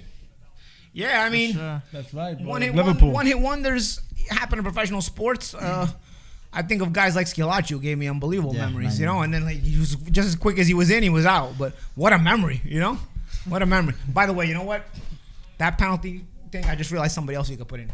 I have Sergio Goycochea, but also Walter Zenga for freaking ruining my freaking 1990 World Cup. Ruining that team, and I bet you 22 teammates of his also can't stand him, because that guy ruined the 1990 World Cup for Italy. That was an unbelievable Italy team. So I'm good. So I met. You guys are not friends with Walter Zenga, are you? No. So listen to this. Friends, so I got a story. Come on, you know the goal I'm talking about. I met Walter Zenga one time. He was the meanest guy I ever met. Like, I've heard that. Bro, the meanest guy. I mean, probably nobody let him forget what, like I didn't ever forget. Yeah, maybe. Bro, I cried. The guy made me cry. Like, come on, the 1990. Well, you have to understand how good we were in 1990. It's still the best Italy team I've ever watched in my life. Better than even your 16. Just to say that he wasn't nice when I met him. I don't blame him. I wouldn't be nice either if I cost all my teammates a World Cup. Think about it, the whole country. Your teammates were busting their hole every day, practicing and playing these great games. And thanks to you, they don't win the World Cup. Paulie, where were you in 2006 when I was in Brooklyn. Yes, I was in 18th Avenue. You know what's funny? Funny story about 2006. You were causing all the traffic over there, right? Funny story about 2006. I got my first big fight in summer of 2006 in June. Right around the time the World Cup started with Cotto. So I remember I was finally made some good money, you know, like boxing is like a slow burn, you know, it's rags to riches overnight. All of a sudden you're all of a sudden you're making big purses. So Cotto was my first, impact money purse. And I fought it in early June. So I thought to myself, you know what, if I win this fight, I'm going to go to Germany. I'm going to go to Germany and go to the World Cup is in Germany. Damn. I didn't win the fight, so I didn't go to Germany. But luckily, Italy made me forget all about my loss. That summer was a special summer because the next month, while I would have been depressed losing my first fight and the World Championship fight that I had, the World Cup climb, just being in Brooklyn, and then Brooklyn wasn't the worst place to be for the World Cup. They closed the whole street from 86th Street to every time Italy won, but the final was unbelievable. Every time Italy won, it was like that. Wow, that was great. People also their cars that day. Their cars were destroyed. People jumping on top of the roofs. Forget it. I still remember because after 2006, I was still I forgot how old I was exactly, but I wasn't able to drive. So I was like, I can't wait for the next World Cup. And then 2010 we shit the bed. 2014 sucked. I was like, oh man. I really was pissed with 2010 because Lippi's son was an agent, so Lippi was trying to take all his son's players. I got really political there. I couldn't stand it. I was really, really aggravated. Not to mention he didn't bring Cassano, which you got no team. Bring Cassano. And he didn't bring Antonio will love you, man. Horrible. Okay, well we're gonna go either. Yeah, we're gonna go to this right. Okay, but Giuseppe at least was young. By 2009, because by 2013, I remember the Confederations Cup. Giuseppe was playing really, really well. Yeah. Remember the Confederations Cup? Oh, it was 2009. No, it was 2009 when he scored on the USA. 2006, 2009. So you didn't take Yes, you're right. Yes, you're right. Wait, so when he scored on the USA, right? Yeah. Well, yes. We have our boy Antonio who can't be here right now. Speaking of character, but he loves. See, Giuseppe kept going and injuries, and I know what it's like to have the constant injuries. But I feel like, man, that guy could have had such an more incredible career. But even that he still stay at it, give himself a couple extra opportunities. You know what? At the end of the day, when you're at the end of your career, it's about making those last checks anyway. You know, and he was able to, motivate himself and through the injuries and that can break you mentally, man. Because I feel like a guy like Giuseppe is, people are gonna forget him, and not know how good he was. You know, that was always my fear. Yeah. Like when I would hurting my hands before I would fall for a world championship, I had 3 operations the first 4 years of my professional boxing career. So I was constantly stop, go, stop, go. And when you're not a big name, people forget about you right away if you're trying to build your name. So I remember thinking about Giuseppe the same way, like, man, What a touch. Theo shoots. Oh, nearly Theo. I thought it was in. Oh my God. I thought it was in. Wow. Theo's a beast, though. Nice touch too to get that started. So you were scared to get forgotten if you had like I heard was something? scared because I had no diploma. I had nothing. And I remember looking at my hand at nighttime thinking like, what am I going to do with my life? And I remember thinking like, I could have been good. And like, no, the world's never going to know. I could have been good. I could have been good at this, you know? Like, because I knew what I was doing in the gym. I was in one of the best gyms in the world. Gleason's gym at that time was one of the most talented gyms in the world. Forget about America, the world. And I knew that I was doing in there, you know? And I was like, nobody's ever going to know, you know? So that was... my worry, because not only people, you know, you see people when they're older, they be like, I could have been this and I could have been this, and you see some people be like, he could have been this, or some people say, bullshit artist, he wouldn't have done. So I didn't want to be one of those guys. Yeah. I want to be like, yo, you know what? I could have been a champion. I could have been.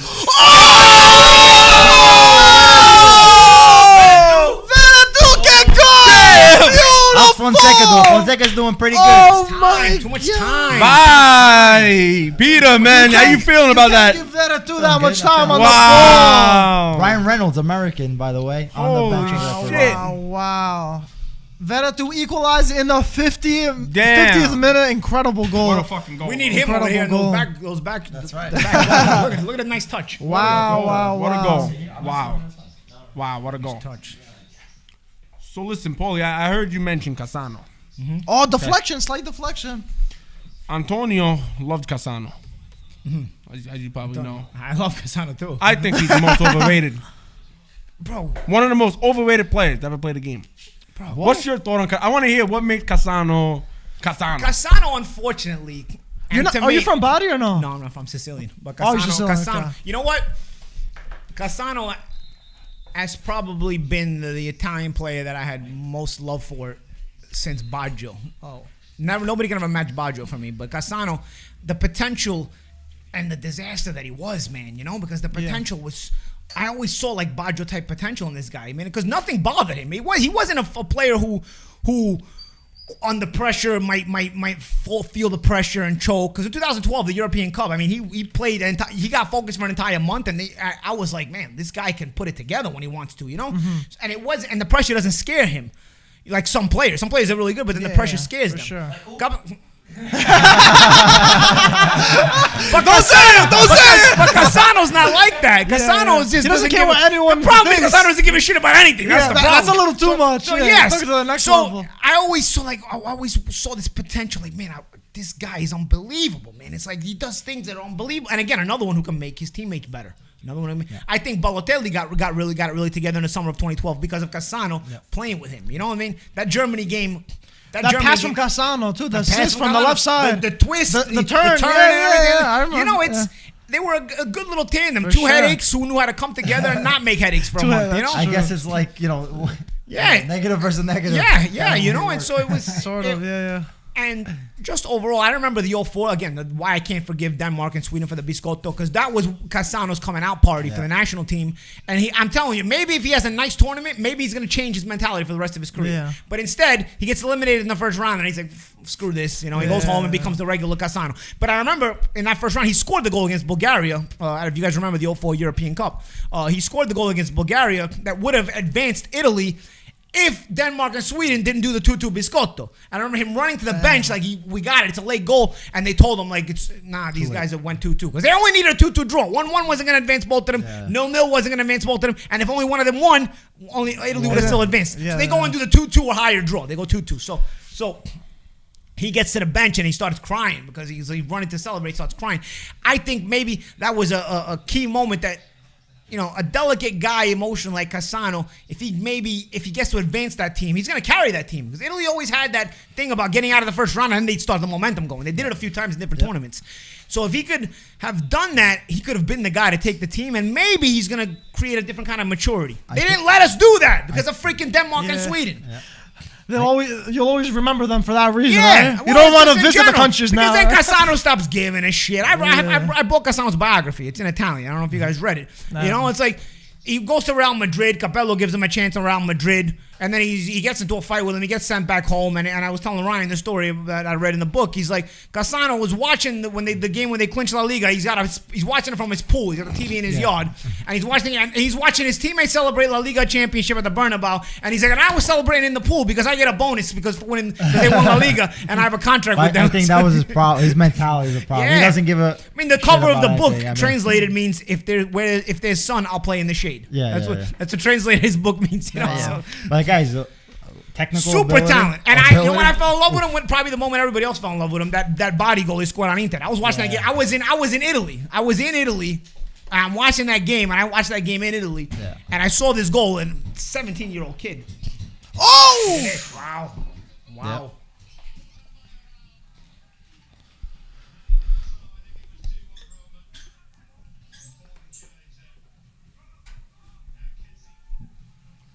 Really back and forth game over here, though. Yeah. Yeah, but I feel like Roma's pushing it more in the second half, especially since that goal. Got it, Mike? Yeah, right. There we go. Oh, wow. All right, now we're set up. You want me to move? You know, No, it's fine. my issue though, Paulie, with Antonio when it comes to You gotta put Cassano, 1-1 on the he puts Cassano above everybody. Cassano over Messi, Cassano over Ronaldo, Cassano over Maradona, Cassano over this guy, that guy. No, I don't think he put Cassano over, but I think Cassano had world-class potential like those guys. Yeah, but he takes it to a whole nother level. Yeah, You know what I mean? but it also comes down to He's not Cassano. messing around, though, It also comes down to Cassano's decision making and lack of character. Again, you know, and it comes down to. But I think potentially wise, Oh my God! Oh, imagine that dipped. Woo. Potentially wise, you know, he had the potential, I think, to reach those levels too. I think he just chose not to. But what I respect about Cassano that I don't respect about other players, the guy says how it is. Yeah. I mean, he's the first one to say, I messed up. I made mistakes. Not blaming anybody, not saying anything. He's one of the best. Zlatan being subbed. Oh, wow. He subbed off in the 55th minute. You gotta go sing in Look San at Remo. this bum's coming off early again today. San Remo. Paul, have you heard about San Remo? 40. Oh, We gotta be thankful. I don't want to hear that, bro. I don't want to hear He's that. always got 14 I goals hear- this year. What's he got? 15, Yeah, something 14 like goals? that. Yeah. Come on, bro. At that age, Listen, everything Yeah, is put a him in his bonus. place, bro. Everything Put him at- in his place. Everything at that age is a bonus. So he's getting each other. Right. But when you want to go ahead and you hear, people talk about him, how they talk about him. Maybe he's got an injury. How do you know? Class. Maybe he's got an injury. Maybe he's got to come up with Maybe that. it's possible. At this- But exactly. let me ask you a question. Remo. What do you do gotta against sing at San Inter? Remo. Yeah, if he got hurt, Yo, having too much fun inside of him. What do you do against Inter? Why did he come off early against Inter then?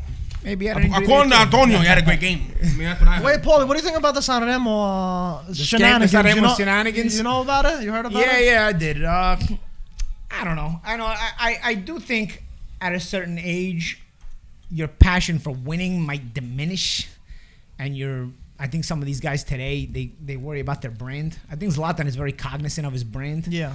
For sure. So I think he probably could have saved that decision for another time. Another time, right. Milan is in the middle of a. But they couldn't really say. They were like, we can't really say. Zlatan's like doing because otherwise everything they don't want to piss him off, but he's not gonna play at all. But for Zlatan, then he's gonna be like Cassano. He's gonna give you the scapette. He's gonna give his shoes back. He's like, now you play. That's yeah. So it's kind of a weird situation for. By the But way, yes, he could have saved it. I see my dad in the comment section over there who says Gaetano. you need to mention every second that you've got a world champion Paulie Malignaggi next to you for the new people that are coming into the chat. You're making him blush over here. Yeah, look, he is injured. Look. Yes, I told you. You see? I tell you, bro. All right, so don't sign a no next time. I mean, come on, man. Sign a nice 21, 22-year-old. It's the second half of the no. season. It's the second half of the 40 years season. old, bro. It's the second. I didn't know you 40 said years no. old. It's the second half of the No. season. No, but it's Oh, no. But it's the second half of the season. I know, Your age catches up to you. No. No. Yeah, there's no now. Man, don't sign a bum either. You know what I mean? Guy doesn't show up in a big derby. All right, so speaking about underdogs, since you've spoken a little bit about the underdog and that kind of stuff. What's your thoughts about Atalanta and everything that they've been able to achieve? Oh, they've been fun though. Yeah. Especially last year, they were a lot of fun to watch. Damn PSG game, man. And I like their coach Gasperini. So who they got now? They lost to Real Madrid the other day. Just one. That was on the red card though too. Dude, that was. Oh my gosh. Oh shit! Goal! Yeah, every time Paulie turns, they score. Rebic makes 2-1. He's Rebic. shushing. He's shushing up there. Oh! Yo, you won't be doing that against Man U, that's for sure, baby. You won't be doing that against Man U. Maguire be having them all locked up. First of all, they're actually having an off game. The fact that they're still able to have the lead in an off game, they're not playing a great game. Bro, you guys think with Calabria Man is U, good? we're gonna pick up. You more. think Hernandez is good? Wait till Rashford runs circles around those bums. Wait. Rashford is just a fast runner. Have you heard? Hold on. Have you heard of Greenwood? Have you heard of Greenwood? We're gonna hear about him soon too. I only know Greenwood Cemetery, Ryan. Please. Oh man. Down the Don't be funny, man. Don't be funny. You like that one? Oh. Nice shot, man. But he was due. He was playing. Nice goal. I'm not gonna lie. Nice goal. 2-1. He kept it low this time because in the first half he shot it high and the keeper. He learned this time. Always happy. Milan need this win. It would be important for them. Yeah, so Atalanta's a fun team. Yeah, Atalanta's right? a fun team. Yeah, I mean, I feel like the wheels are gonna fall off the wagon at any point. You know, they're Nah, like nah. that kind of team. Cross your fingers. But they're a fun team. You know, They're not selling their players, I'd like for them to you know, Challenge for the Scudetto. I don't think they're gonna challenge for the Scudetto. Then what are you saying, But Champions League? The top four, keep them in the Champions League, get that Champions League money so they can add some more talent. You know. And because every year you get in the Champions League, you get a bonus. Of Right? course, You of get- course, yeah. So big. that you add Close to some, 40 million. massive. you dude. add some money to the team. Yeah. They can pick up more and more players. You know. But they're not even selling their players too. Like a lot of these Italian teams that maybe Yeah, go they to want to champion make because the owners want to make money. They want to I think cement they're their committed. spot. They're committed. Yeah, Yeah, for they're sure. committed, That's which I why love. I respect that a lot. they're They want to committed. cement themselves as a top team. Before we were live, obviously we were chatting before, and we were speaking about like Italian teams in Europe. And like your opinion on that, because like we've always been, I mean, obviously we have a platform that's all about like Serie A, and like while we have banter and like Peter and I will fight and we'll argue and stuff, you were saying too that even you root for like all the Italian teams. All time. I don't. It doesn't affect me as much if I get a bad result in Serie A as it does as any Italian team getting a bad result in Europe. That affects me more, because I feel like the pride of our league is at stake, and I feel like I want to. And we're in a foreign country. We're not in foreign terms of we're not Italian. We grew up around Serie A. We grew up at a time where none of these TV contracts were even around. At least I did. None of these TV contracts for these other leagues were even around. Nobody talked about football when I was young. Okay, and you had the Italian channel Rai, and everybody whoever watched football, whoever watched soccer, with the Italians watching. So everybody, the only conversation was always the Italian teams. And we were the best league in the world, bar none, at the time. There was not even a question about it. So now all of a sudden, I get a little older, these TV networks start to pick up contracts from Spain, pick up contracts from England. All of a sudden, Man U fan here, Real Madrid fan here, Barca fan here. I'm like, come on, bro. You get the Bosman ruling, which emptied out the Serie A of all the talent, little by little. Little by little, after the Bosman ruling, we lost all the talent, little by little by little. From 96, I remember, actually, Zlatan was actually the last guy. Was it Zlatan or Cavani? I remember thinking, this is the last guy Italy, the Serie A has in his prime that they have. Cavani, Superstar in his prime. Once he left, When he went to PSG, you're saying? When he went for PSG, I don't. Was that after Zlatan left for Spain? Zlatan Yeah, left Zlatan- in 2009. From Milan, he went to PSG. And He Cavani- left Inter to go to Barcelona. Barcelona came back to Milan, and then Cavani left. Cavani went to PSG. Cavani was the last one. Yes. With Thiago Silva, too, I remember Zlatan when our last guy left in his prime. I remember thinking, we don't even have superstars in their prime anymore. Yeah. We're only catching them either before they become stars, like Dybala at the time, who I thought was going to leave at the time, and he was on his way up, or they're coming on the way back down, like Ronaldo just did now. I remember when I was young, bro, star players would. Oh my gosh. Raven's just getting in there today. Star players, as long as they could play in Serie A, would play for anybody, bro. I think David Platt played for Bari. De Zotti from Argentina, who was in the 1990 World Cup as a starter and went to the final, played for Cremonese. You know what I mean? Like, as long as guys could be in Serie A, they just wanted to be in Serie A. That's it. They don't care who they played for. They just wanted to play in Serie A. So I'm coming from that era, and then I'm like, man, we just can't afford this. You got these oil tycoons buying teams. You got these billionaires buying teams. It became more business-like, and now you're creating these super teams. And for me, the greed takes out the purity of it. Yes, there's fun things about creating these super teams, sure, but I don't know, man. There's also, what's also fun, bro? Seeing your team develop from their youth system and seeing the constant talent they have. Milan had a great youth system. Ajax had a great youth system. Now these guys, whatever youth system players they've been, a lot of times they get sold off. You know what I mean? A lot of times they get sold off. Ajax had a legendary youth system. The guys play there like a year in the senior team and they get sold. And they get sold, You know? yeah. Right. Look, It's even the top teams in Italy, if you think about it, like Inter when they had Balotelli, they got rid of him. Yeah. You know, they made their money. Coutinho Juventus with too. Keane, Yeah. you know, they got rid of Yeah, him yeah. because they say, you know what, we're not going to wait those 2-3 Yeah. years that it takes to develop the guy. We'll just sell, And make our money quick. And not then just we'll- that. Now nobody even. If you need a left back, quick. You need you know what? We go pick them up from anywhere. You know what I mean? Brazilian. They'll go pick them up from Japan. They go pick them up whatever. You know what I mean? You don't bring up your young talent and make them develop in the top system like Maldini did, for example. Maldini developed with Milan. You know what I'm saying? Like nobody does it because now it's instant gratification. The era of the internet, instant gratification. We need a result right now, right away. And so you don't. I think you get fun teams. You get cool stuff to talk about. But for me, the strongest club team I've ever seen in my life is the late 80s Milan team. And that team was developed from the ground up with a couple of foreigners. You know what I'm saying? And I've never seen a team dominate like that consistently for those few years they did. The way they were winning Champions League games against Real Madrid 5-0, bro. Like this team was crushing it. And they were not like, let's go buy everybody we can and spend $1 billion on the roster. You know what I mean? It wasn't like that. It was a finely tuned, developed team, and the chemistry was unbelievable. You know, so yeah, okay, it's fun to have a Barcelona or a Real Madrid. Okay, you just buy a bunch of players. You got so many stars that you guys even start sitting on the bench. But I don't know, you're still not dominating the same way. At the end of the day, it's also fun for me to slowly watch a team progress to the point of becoming dominant because they've been bred that way. They've been groomed that way. I don't know. I miss that. I guess I'm just the old time. No. It's true. It was more like a small business. It was. Now, Now it's a conglomerate. You got these guys where they, you know, city football. It's not just Man City. And don't get me wrong, Jean-Pierre Bosman. You know, he was right. I mean, he had a point. Because Bosman, when we got the Bosman ruling. Oh wait, we lost. Keep going. The audio's there. When we got the Bosman ruling. He had a point because at the time your contract would end, but the team still had rights to you, so you still weren't allowed to leave. So as a player, it gives you less independence to be able to. You're a free agent. Yes, but at that time you still weren't technically a free agent. Even if your contract ended, they had to still sell you. Exactly. Otherwise, they had the rights to you and you couldn't go anywhere. Yep. So the Bosman really changed a lot of that, and I think for the players, it probably was a bit more fair.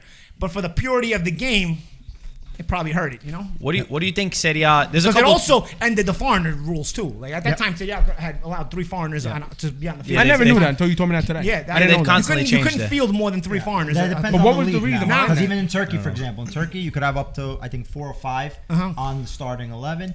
In Italy, you're only allowed 3 extracomunitari, but you could have because it's part of the European Union. Yeah, As but long now, as you're but the European, European you can Union, play. but So if you're in the French or European whatever, Union, you can still play. count. You That's count, what I'm you count, saying. you're good. So it eliminates your It ability changed. to have Yeah. your national team strengthened because when you're forcing Serie A teams or Spanish teams to or English teams to field at least 8 national players. Yeah. If you're missing a player and you already got 3 foreign starters, you know what? You can't go buy another guy, bro. You got to make sure your youth system is developing talent, okay? And what does that do? It makes your national team strong, okay? That's why Italy's national team was always so strong. Once this started happening, we dipped. This conversation is amazing. Paul, we got amazing comments. Someone was like, "This guest is amazing. I feel like having a 3-hour dinner with him and talk football. Please tell him this." I swear to God, if people didn't know, for the 2 people that don't know Paulie that are in the comments, they probably think that you're an expert in football. They can't even realize. Yo, that you Paulie, are I knew you watch football and all, but I didn't know. Yeah, I didn't know you knew this To much. be honest, not this. And you know I have your a tough shit, question dude. for you then. You know your So- I just wound up in boxing, but it was not my boxing was not my favorite sport. Okay. You That's mentioned crazy. Saki's Milan. Yeah. I saw a comment earlier and I forgot about this. Saki's Milan or Guardiola's Barcelona? Who would win? Saki's Milan, man. Saki's Milan. I Can't don't beat know. that, right? But you know what it is? It's a different time. Guardiola's Milan, Guardiola's Barcelona is playing in a different time. You know what I'm saying? You know what's funny? Speaking of Guardiola, I don't want to go off the subject, but I was cleaning up some stuff the other day. And I was finding old newspapers. I used to save old newspapers, like headlines for World Cups and Champions Leagues and everything.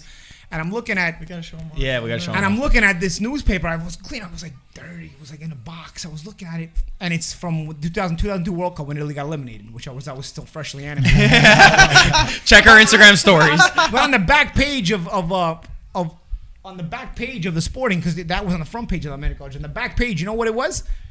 Brescia sells Guardiola to Roma. It was on the back, and it shows Guardiola on the field with hair. Man, this is a bigger headline now than the one on the front. Forget about Byron Moreno and Italy getting screwed. Guardiola as a player. That's funny. That's funny.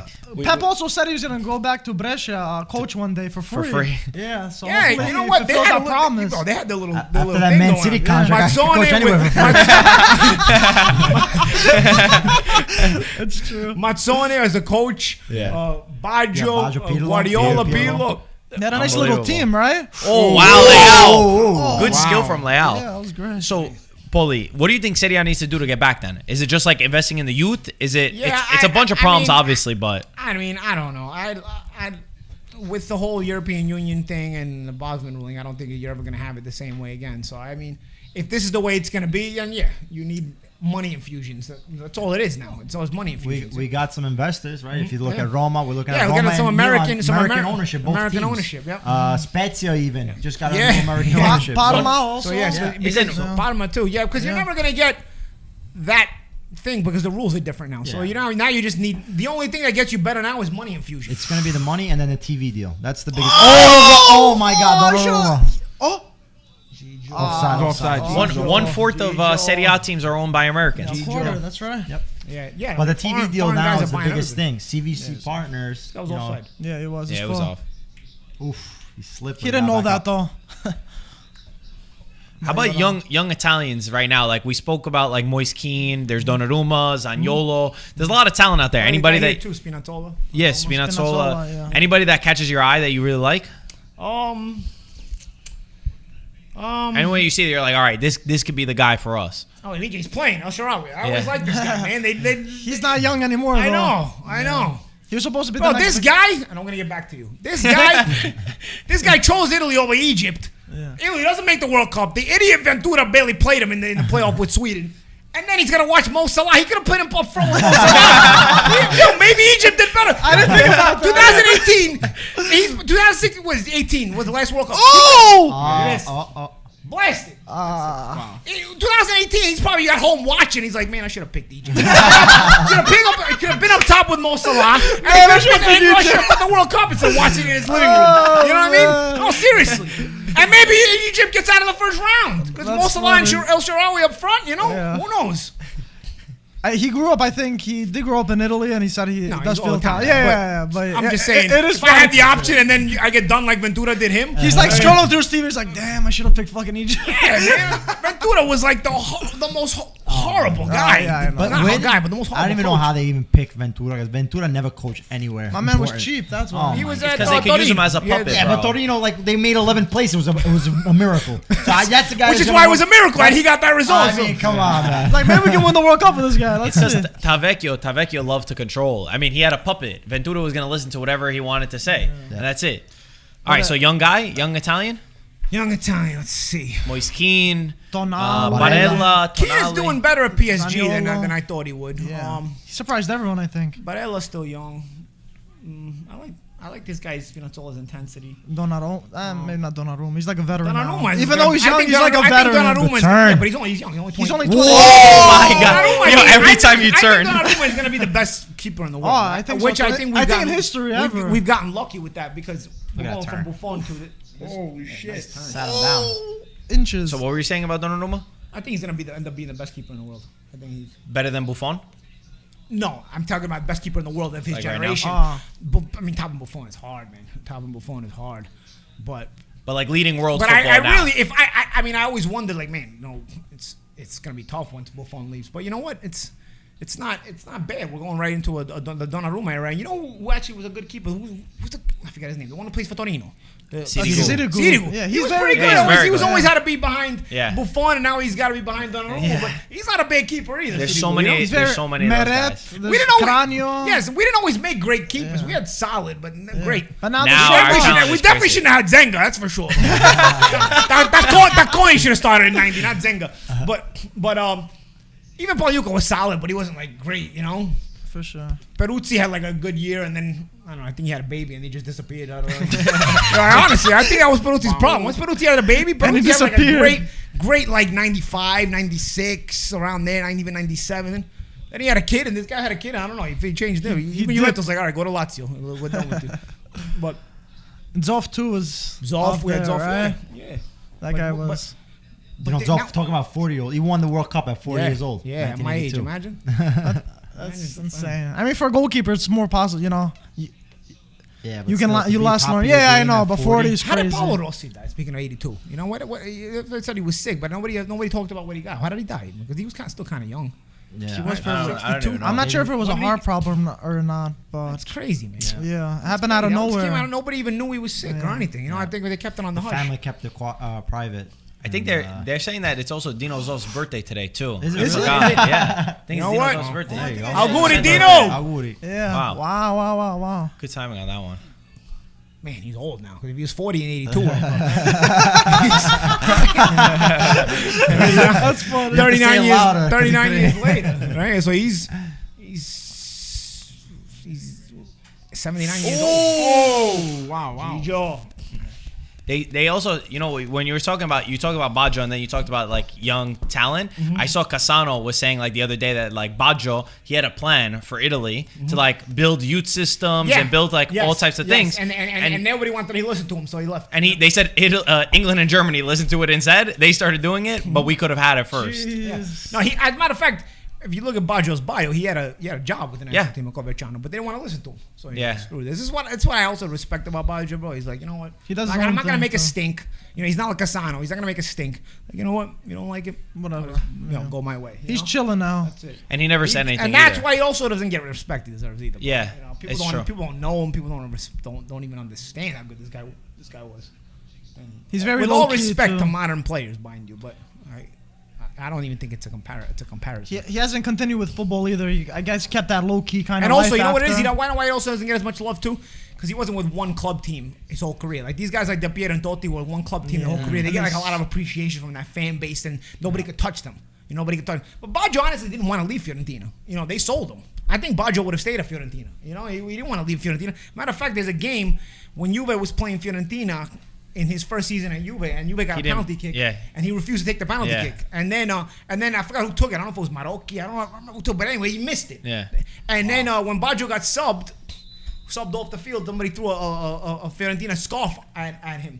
And he picked it up. Oh, wow. You know, he was playing. You know, he loved Florence. You know, I didn't know that story. That's an but interesting so story. he would have stayed. You know, it's like they sold him. You know. I think back then, like you said, a player would stay on the team no matter what because that was your team. It was a world record transfer at that time. So Fiorentina was making money they Of never course, saw they before, sold. which they probably used good because they ended up getting Battistuta a couple of years later. That reminds me of the transfer with Nesta. He was always a Lazio fan. He didn't want to go, and they sold him because they needed the money desperately, and he ended up going to Milan. But he said, "I didn't want to leave. I love Lazio. That was my club."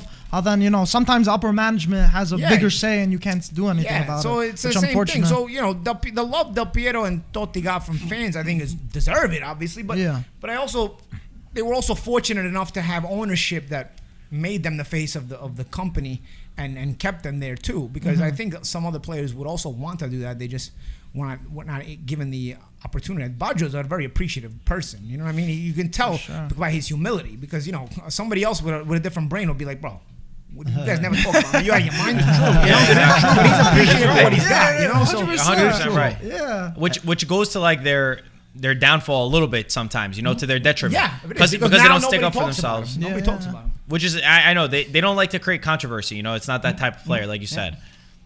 But for me, that's why. And the crazy thing is, Baggio played for Inter, Milan, Juve. He played for all these clubs, and sometimes people like Ibrahimovic, for example. And in a time where it was unappreciated, his style, especially in Serie A, was a very defensive style. If he played today, Baggio would have wound up at Real Madrid. He would have wound up at a Man U, these big clubs with these big reputations and an offensive game. That kind of offensive mentality is more rewarded today. He was in a tornante, so he had a lot of problems with coaches because he wasn't a tornante. You know what I'm saying? Like I think at Milan, at Juve, he ended up having a problem with Lippi, and then he ended up having a problem with Lippi at Inter too. Yeah. Because certain guys have certain. You can't argue with Lippi. Lippi had a great success, so you can't argue with the plan Lippi had, but it didn't mesh well with Baggio, who also was an amazing player under the right circumstances. So sometimes it doesn't go together, but it doesn't mean that separate. It's not Oh Hey, what a Yeah, save. we got to that. What a Tomori. He got his Wow. He got down quick. Paul Lopez, man. Wow. Still 2-1. Still everything's open. Yeah, it's a lot of time. Yeah. Yeah. I mean, third goal will kill it off. So Roma usually score against Inter. They got a late equalizer. I remember that. But they're gonna I mean, start there's pushing still that over 10 minutes to go though. Yeah, still, plenty so of there's still time. Plenty there, of time you know? for sure. Great save. How about Keep- coaching been side, great. Paulie? coaching side. Who do you like right now? There's like obviously Conte. You know he's in first place with Inter. What are your thoughts on Conte? You know, I like Conte. Conte. I like the disciplinarian. You know, sometimes he's a little bit of a complainer, but it's okay. It's good TV. It's good TV. You know, he's got the whole look about him. He's a character. You know what? I was talking to Ryan before you. I like that. I kind of hope keeps his job as Gattuso too. You know, I like that hardcore. I don't think he's been given a real solid chance. Like he's got injuries. He's like De Laurentiis doesn't really spend a lot of money. It's like I feel like he's a good fit for Napoli, but you got to set the table for him correctly. You know, and. Every time he gets a bad result, I'm like, oh man, I forgot. Yeah, you know? I know. Then I think he beat Juve recently. He did, yeah, So I'm like, 1-0. I think I saved his job. You know? Till the summer at least, right? He's good. Yeah. He fought immunity. Oh, Look shit. at this. Good Oh. ball. Oh, Mkhitaryan. Oh, he shot it right at him. Wow. Penalty. Penalty. That's not a Yeah, foul. yeah. I don't know if That's he... not a foul. Not call. That's not a foul. I thought it that's was. That's just physical play for the ball. Let's see. He Nice should have ball shot by better. Rugby. That was a Nice rugby ball by match. Sharawi, though, right? Dude, Mkhitaryan should have finished that, though. He shot it right Yeah, at he shot it right at the keeper, too. That was nice bad. ball, Sharawi. Look at this. Yeah, great. See? Where's the foul? Where's the... Come on, he's holding his arm. His leg. Let's see here. Got There's the no ball. foul there. Here's the foul right that's a there. foul. Yeah, right. You're right. All right. You know what the problem is today You're too? right, It's it's a like foul. everything can be given. So it's like everything that's like everything that's soft like will be given these days. He's not gonna check now. Hold on. Let's see. Come on. Is he... Is he Do you have a problem with? Mkhitaryan's like, oh, you're a scumbag if you don't at least check this. if you don't at least go check it, you're a scumbag. Where are your balls, right, Paulie? He's got a manscape in this. You guy. want me to at least check this bar? He's not even checking. You know the Wow, problem is 'cause yo- these referees they have. No, they gotta check it's that complex. shit, man. Yeah, they think they're right all the time. Do you have a They problem got- with the VAR like that? Pisses me With this, off. like when they don't check and shit. Yeah, I do. Because if you have the VAR, go check. You know, Yeah, I have a exactly. Otherwise, don't use the VAR and we just go by That was the point of human error and that's it. But if you have the VAR, Oh, shit! That was put him accurate. out of position. Damn. Yo, what Wow. the fuck was that? What the fuck was that? Holy shit. Wait, what are they They're checking? still now? arguing. Yo, that was a pretty nice shot if he had to tip it like that. Holy shit. I can take. When we shut down? No, we're good. We're good. He got a call. He's getting a call. Okay. Yeah, that's our problem with the. You know, I'm not gonna lie though, Marco. He has so much football knowledge. Yeah, I know. Seriously, it's crazy. You know, that I'm impressed. Honestly, Paulie. You know, we've spoken plenty of times about football. Yeah, what the hell do But you guys the- talk about? But if not- you don't know but that not like much this. knowledge No, he has? But But not the- like this. All this history that he knows. I mean, we were born in '95 or whatever the case was. You know, he's been around longer than us, but it's just awesome to see. You know what I mean? That how much he actually knows about the game. It's impressive. Like I said, it was my favorite. Like you sport. literally know every, you know, every. he knows his stuff, you know. Mkhitaryan's There away. we go. Oh my God. Now Real Sharawi needed the return favor. Yeah. He needed the return favor, but Mkhitaryan didn't get there. Okay, so you like Conte? You like Gattuso? I like Conte. I like Gattuso. Gattuso's also one of those guys where we're talking about detriment. He takes all the blame some of the Yeah. times where it's like it's not even your fault, but he just accepts That's what I mean, responsibility. but I like that he loves his players a lot. Like even some of the things he says. I remember it was a quote a few weeks back, maybe about a month ago, and he's like, you know, in my day, with certain things we didn't do. We didn't want to have the radio on in the locker room, you know, because we wanted to focus on the game. But now these guys want the radio in the locker room. So sometimes you have to make adjustments, you know. Exactly. So you can tell he loves his players. He wants them to win. He wants them to do good, not just for himself, but for them too, and also for the city. Because Napoli is a very emotional city tied to that team, you know. He fits So that part Yeah, of that. and I like that. Yeah, he's a Southerner, you know. I think he's Calabrese, Exactly. right? So Yeah, so he is. it's a good match. It's funny because I got a friend, my friend Dom. Shout out to Dom if you're listening. He's from Pittsburgh and he's a Napolitano, and he's a lifelong Pittsburgh guy. So he's he's always complaining how Pittsburgh also changed with no Italians left, But anyway, he's Napolitano and he loves Gattuso for Napoli. He's like, we need a Southerner has to coach a Southern team like us. He goes Napoli, and he's always breaking my chops about liking Milan because he's like, you're a Southerner. We're all supposed to stick together. Yeah. He's like all the Southerners have to stick together. How do you go like a Northern team? But anyway, he's another one. I think Gattuso has a lot of love from the fan base, but corporate, hopefully gives them a chance to, just have a better team and have a better opportunity. You'll love this story. We met somebody that's from the same town as Gattuso, and he said after the 2006 World Cup, Gattuso went around the town with not saying anything and was giving out money to all the people that needed it. He built a church, and then he built a fish market so that he could create He's jobs. He's a real for guy. the people. Yeah, he's a real guy. That's I mean, Gattuso's the person you want to see. You can't see hate that guy that guy. succeed because he wants to see you succeed. Yeah. You see, by him succeeding, he puts you in a position to succeed. He's that kind of person, And I don't know. You can't say anything bad about a guy like that, You ever seen what's that show in Italy? that prank show. Yes. No, Scherza Parte. The With pranks. a pit bull. Where he tears up Like his guys car, like that are right? the best of prank, right? man. Yo, they kicked give he the kicked the best valet reaction. guy. That was funny. Dude, there's if some you guys don't gray know what that ones, is, man. you go on YouTube and type Gattuso. I think they took it off because I try to find really? that again. Really? I can't find it on Even YouTube. that's Scherza Parte. Yo, No, Paul, I think they're taking that from No, copyright. copyright for copyright. I hope you saw the. Copyrights are offensive. People want to make their money. I hope you saw the thought. Penalty for me. Another penalty. Get out of here. Okay. No penalty. What about Pirlo, coach of Juventus? We didn't really talk about him too much. What do you He think? was a wizard on the field, but maybe as a coach, I don't know. Maybe he doesn't get. I feel like he's not getting the emotion that is necessary from his players to get them up. He seems like a soft-spoken, good guy, but sometimes in the locker room you need somebody to, get in your face because sometimes Juve's get these lackadaisical results. Like yesterday allowing that goal with Verona, or even the Porto game. That stupid first goal they let up in the Porto game. Like, bro, The mistake for Gattuso's gonna man. hang you by your throat. If you do that, you know what I mean. Like, you have to let guys know, bro.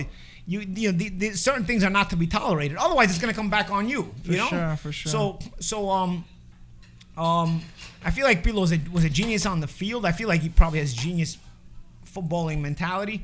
But not everybody is just genius, so you're not going to get the genius out of everybody. Sometimes you got to get the push out of people, and I don't know that Pirlo's personality gives him the ability to give these players this push, and maybe he, defers to Ronaldo sometimes. Who knows what happens in that locker room? Ronaldo's an older guy, he's a veteran, and he's a superstar, but somebody's got to take charge in that dressing room because there's a lot of lackadaisical results. The thing is, They don't another see him hurdle. yet. Yeah, they don't Exactly. see him like that. I think that's he could definitely command a locker room maybe as far as they'll respect him because of what he's able to do. But I think also it takes you can't just jump in your first job coaching Juventus. It's very, very hard. You're playing these big games. So if he had maybe some time where he's coaching a smaller team, he gets the feeling, he understands when it's the right time to yell in someone's face, or when you have to be able to do it. Sometimes guys start like Inzaghi. Didn't he start with at Milan too? Now he's at Benevento. Yeah. Right? So, it takes time. It takes time. But it's hard to be put in that position, of course. Yeah. And I think you're right about as far as he could be a leader if he was a player, because you're going out there on the field with these guys. You're basically out on that battlefield, that football field, and you're putting in. They're seeing you with their own eyes how you're commanding the game physically in the game. Now you're not with this another generation, so you're in there. You're telling these guys what to do, but they're not physically being led by you anymore. So they're not getting the same aspect out of you unless you describe it in your words. As a player, you can say something and then you get on the field and you're doing it, and the players are gonna be like, we're gonna rock with this guy. Wow, he's good. I don't feel like these players all get that out of him.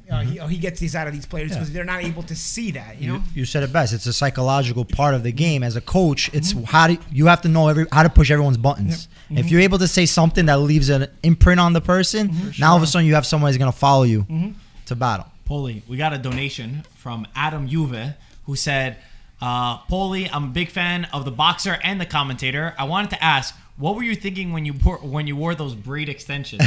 Now, I've never seen this image before. I just Googled it for the first time. We popped it up. What a disaster. That's my fight at the Etihad Stadium, by the way. Oh, Really? wow. Yeah. I never...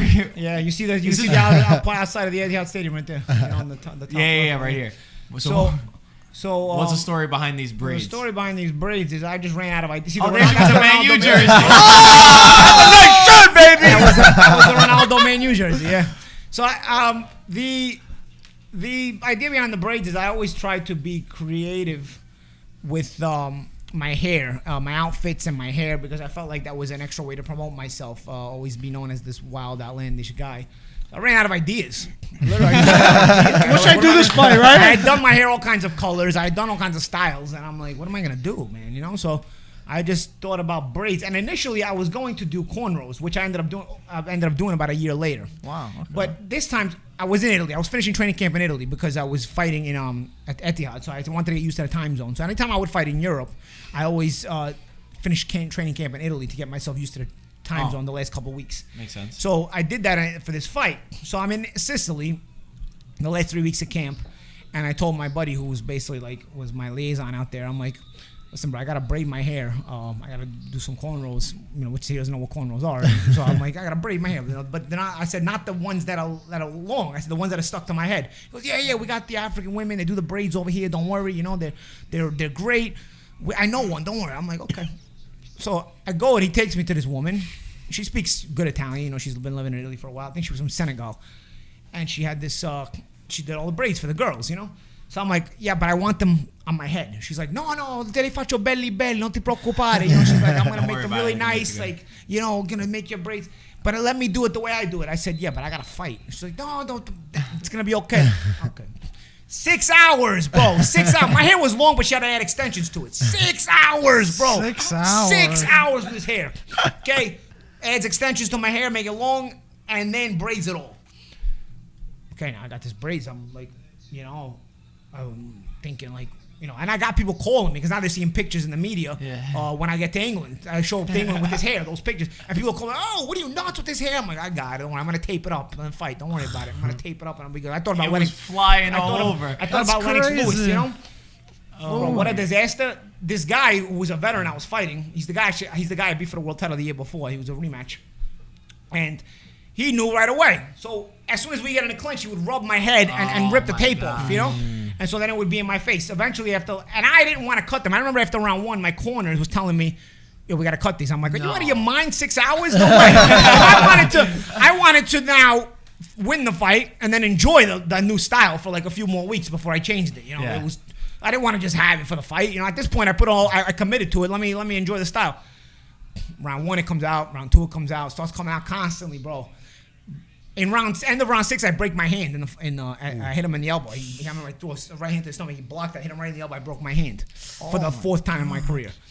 So now I'm stuck in a fight where I was winning the first part of the fight easily, but now the second half of the fight, I'm going to go into it with a broken hand and bad hair. So he starts to make his way back into the fight. So after the end of round 9, I believe, I remember my corner didn't even ask me.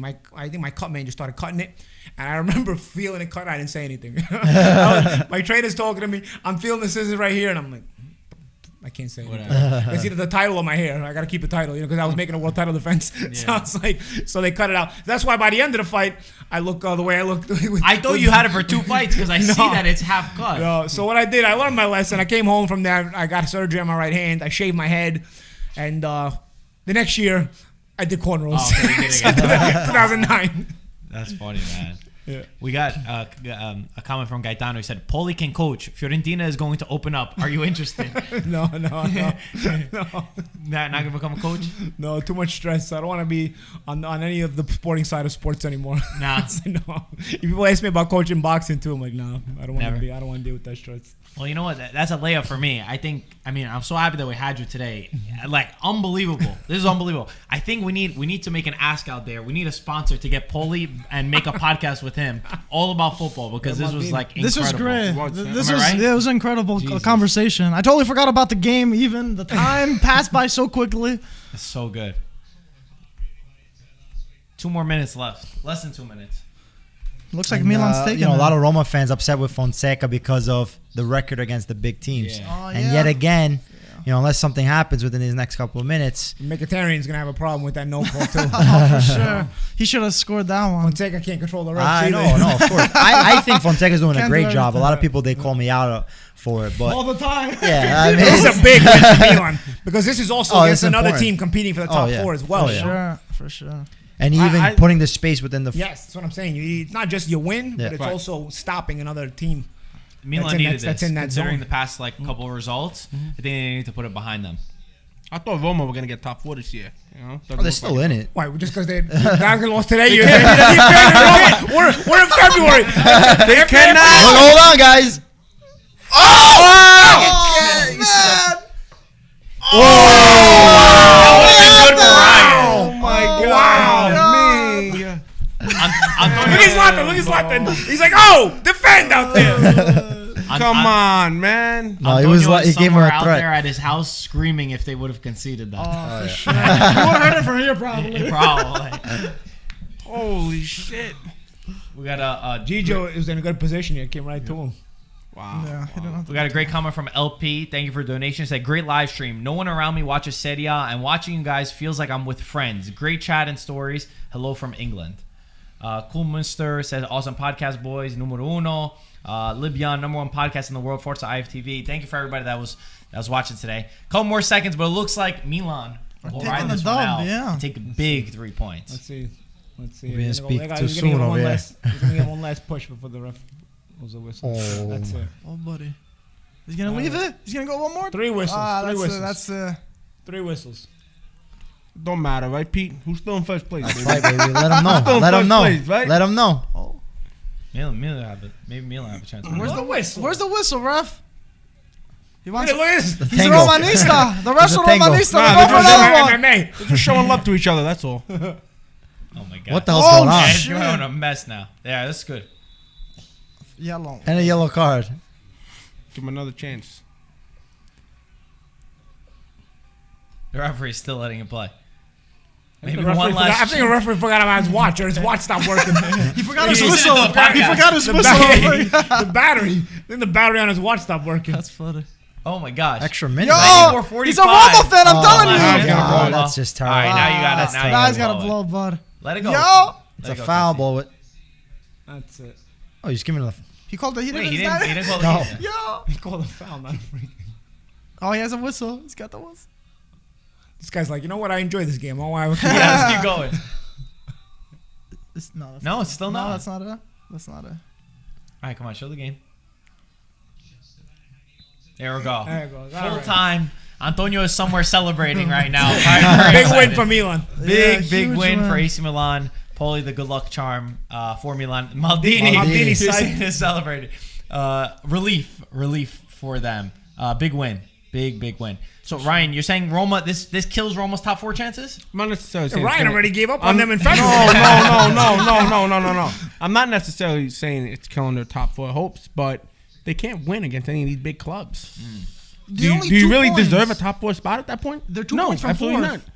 You get the same amount of points They're as the, still- against they're the big still in the teams Europa as League the, too, right? As Yeah, as the then bottom. Europa So League. let's see what happens. What if they win the Europa League? Will they win? Does it count as a big clubs? Only if it's Manchester United. Only if it's Manchester United. The rest of Manchester United's going home this round. Roma, hold on a second. Roma's got to play the club that knocked their ass out of the Champions What are you League. talking? Aren't they playing Relax, Shakhtar? bro. Yeah, We took about 300 shots. We took about 300 shots. They fucking defended it with 11 players. Shakhtar. I won a world title in Shakhtar Stadium. But the old stadium. Pete knows a before lot they- about Before they Shakhtar. missiled it. Because now Shakhtar plays in Lviv. They don't even play in Donetsk anymore. But they had a brand new pre-Euro 2012 stadium. State of the art. I mean, this thing was like a piece of art, bro. And the world champion that I was fighting, my second world title, Zinchenko, he was from there, so he would fight in the stadium. And I won the title 6 months later after Euro 2012. A few months later, somebody sent me a picture because I still have some contacts there with a missile through the stadium, Holy like shit. a missile hole, like a Holy shit. somebody missiled it. And the airport, they blew up the airport too. Donetsk had its own airport before Euro 2012. They blew up that too. Jeez, Louise. They said Ryan's shaking in his boots right now. He's getting nervous. Be careful what you say. hold Ryan. on. You know what? No, They were good to me. I got Donetsk is in my heart. No one shot you with a missile, right? So yeah, Donetsk is in my heart. So even shocked, I give a little bit of love, but not against Roma. Look at these Zlatan, bums, man. man. This Milan kills Man U. You're telling me that this Milan's gonna kill Man U? Honestly, today Milan, I wasn't too thrilled the way they played, but this is also they can also play a lot better. This is not Listen, this is not the Milan you're Antonio- gonna get against Man U. They're gonna play Antonio, more some way, probably listening to They this right now, just shit beat in the Roma. fucking bed right now. They just beat Roma. He probably They shit in the didn't bed. even play their best game. They just beat Roma. That's This true. is still a top level Bro, Serie A but team. They just won Milan- it. They just won this game. They didn't play their best game. Milan- You think against Man U they're gonna play like this? They're not gonna play like Well, this. they didn't fucking beat a Red Star. They tied them both Red games. Star is tough to beat in Paulie, Belgrade. bro. That's come not on, easy. That's Paulie. one of the most difficult places Paulie, to go play. I'm assuming Spezia is tough too then. You know what? Come on, man. You know what? That's your You actual know what? tough. You guys are too young. Red Star won a Champions League when I was young. They won a Champions League. We talking about Fucking Champions 2021, bro. Yeah, Not Mihailovic. 1980s, bro. 1991. That's Listen, fine. That Mihailovic. I'm so excited for this Milan Man U game. I've been praying for it, and I got what I was praying for. You're gonna.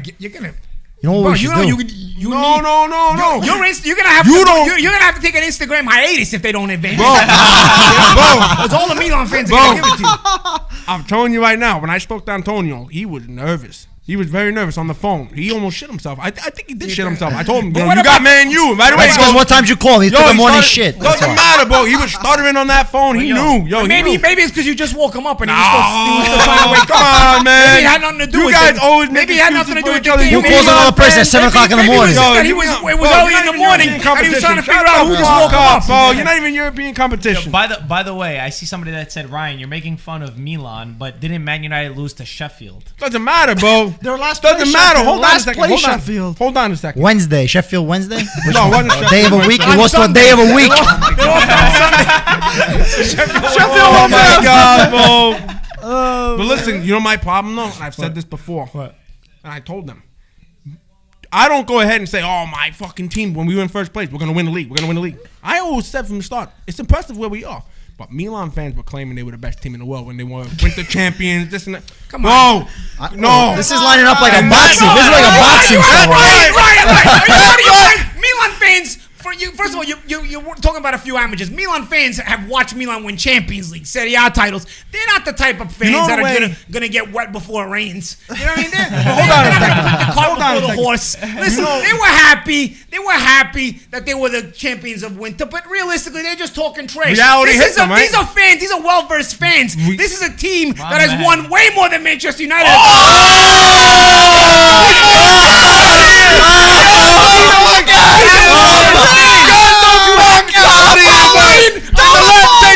What have you won the last 10 years? What have you won the What have you won in the last 10 years? What have you won in the last 10 years? What have you won the last 10 Serie years? A titles, Champions League titles, generalizing in general. These are fans that have a lot of history behind their team. They know not to put the cart before the horse. They're just talking trash, but they understand this Milan is still a developing team. They've watched a Milan that's been the best team in the world. So you think those same kind of fans are going to look at a Milan that's still developing and say, oh, they're going to win everything? Listen, they're just talking trash because they know they like to get on the Exactly. Nah. Thank you, Paulie. They truly think they're the best team in the world. They They truly beat you up on and off. They truly think. Yo, we're getting into a boxing ring after this I podcast. think you should take bro. both him and Antonio, the little boxing lessons before the match, I would love and that. see how we can Can we make that happen? teach Is it these possible? guys. Whoa. Ryan versus Antonio, but you teach each one. Maybe you help Antonio learn. Okay. He's like, We see what- I'll see what I can do. I got to coach the Milan guy. We got to find a Manchester guy for Ryan. Ryan's younger, so he should have that event. He gets We'll no. go to the coaching. city somewhere. We'll They got a find couple somebody. over there. We'll They get got a Manchester somebody. bar somewhere in the city. No? Fair enough. Go to a little pub over Guys, there. we're gonna close the live stream right now. Paulie, unbelievable. Yo, It was a pleasure. It was a My pleasure. pleasure. Thanks for having me, guys. Two-time world champ, Paulie Malignaggi. Thank you so much for coming. Incredible time. I agree with all the comments. You're a football encyclopedia. That was simply incredible. So thank you for coming by. Hope to have you again. Guys, for everybody that's watching, thank you for joining our live stream. Make sure you hit that like button. Subscribe if you are new. And Manscaped is the sponsor of this live stream. So shout out to them. You could use code IFTV for 20% off. That's right. Link is in the description. Paulie has made us remember that it's IFTV. Don't forget that code. That's your whole savings there. 20%. We got to get Ryan too. But you don't pay full price. Who wants to pay full price? That's what's up. IFTV is the code. You get 20% discount. Why would you want to pay full price? We got the deals over here, especially if you're already a Manscaped customer. You might as well add to your being a customer by saving more money. Reap the benefits. You see? Yep. See money. IFTV. That's your code. I'm truly waiting for my product, though. We're getting you too. Go use the code IFTV. It's easy as that. Listen. One's gonna jam up for this guy. That's for sure. Antonio stole mine to begin with, It's been a bro. stressful show for Ryan. Antonio stole mine to shave one fucking hair on his head, bro. Come on. That's what you think. All right, guys. We're gonna end the stream. Thank you guys for everybody that's watching.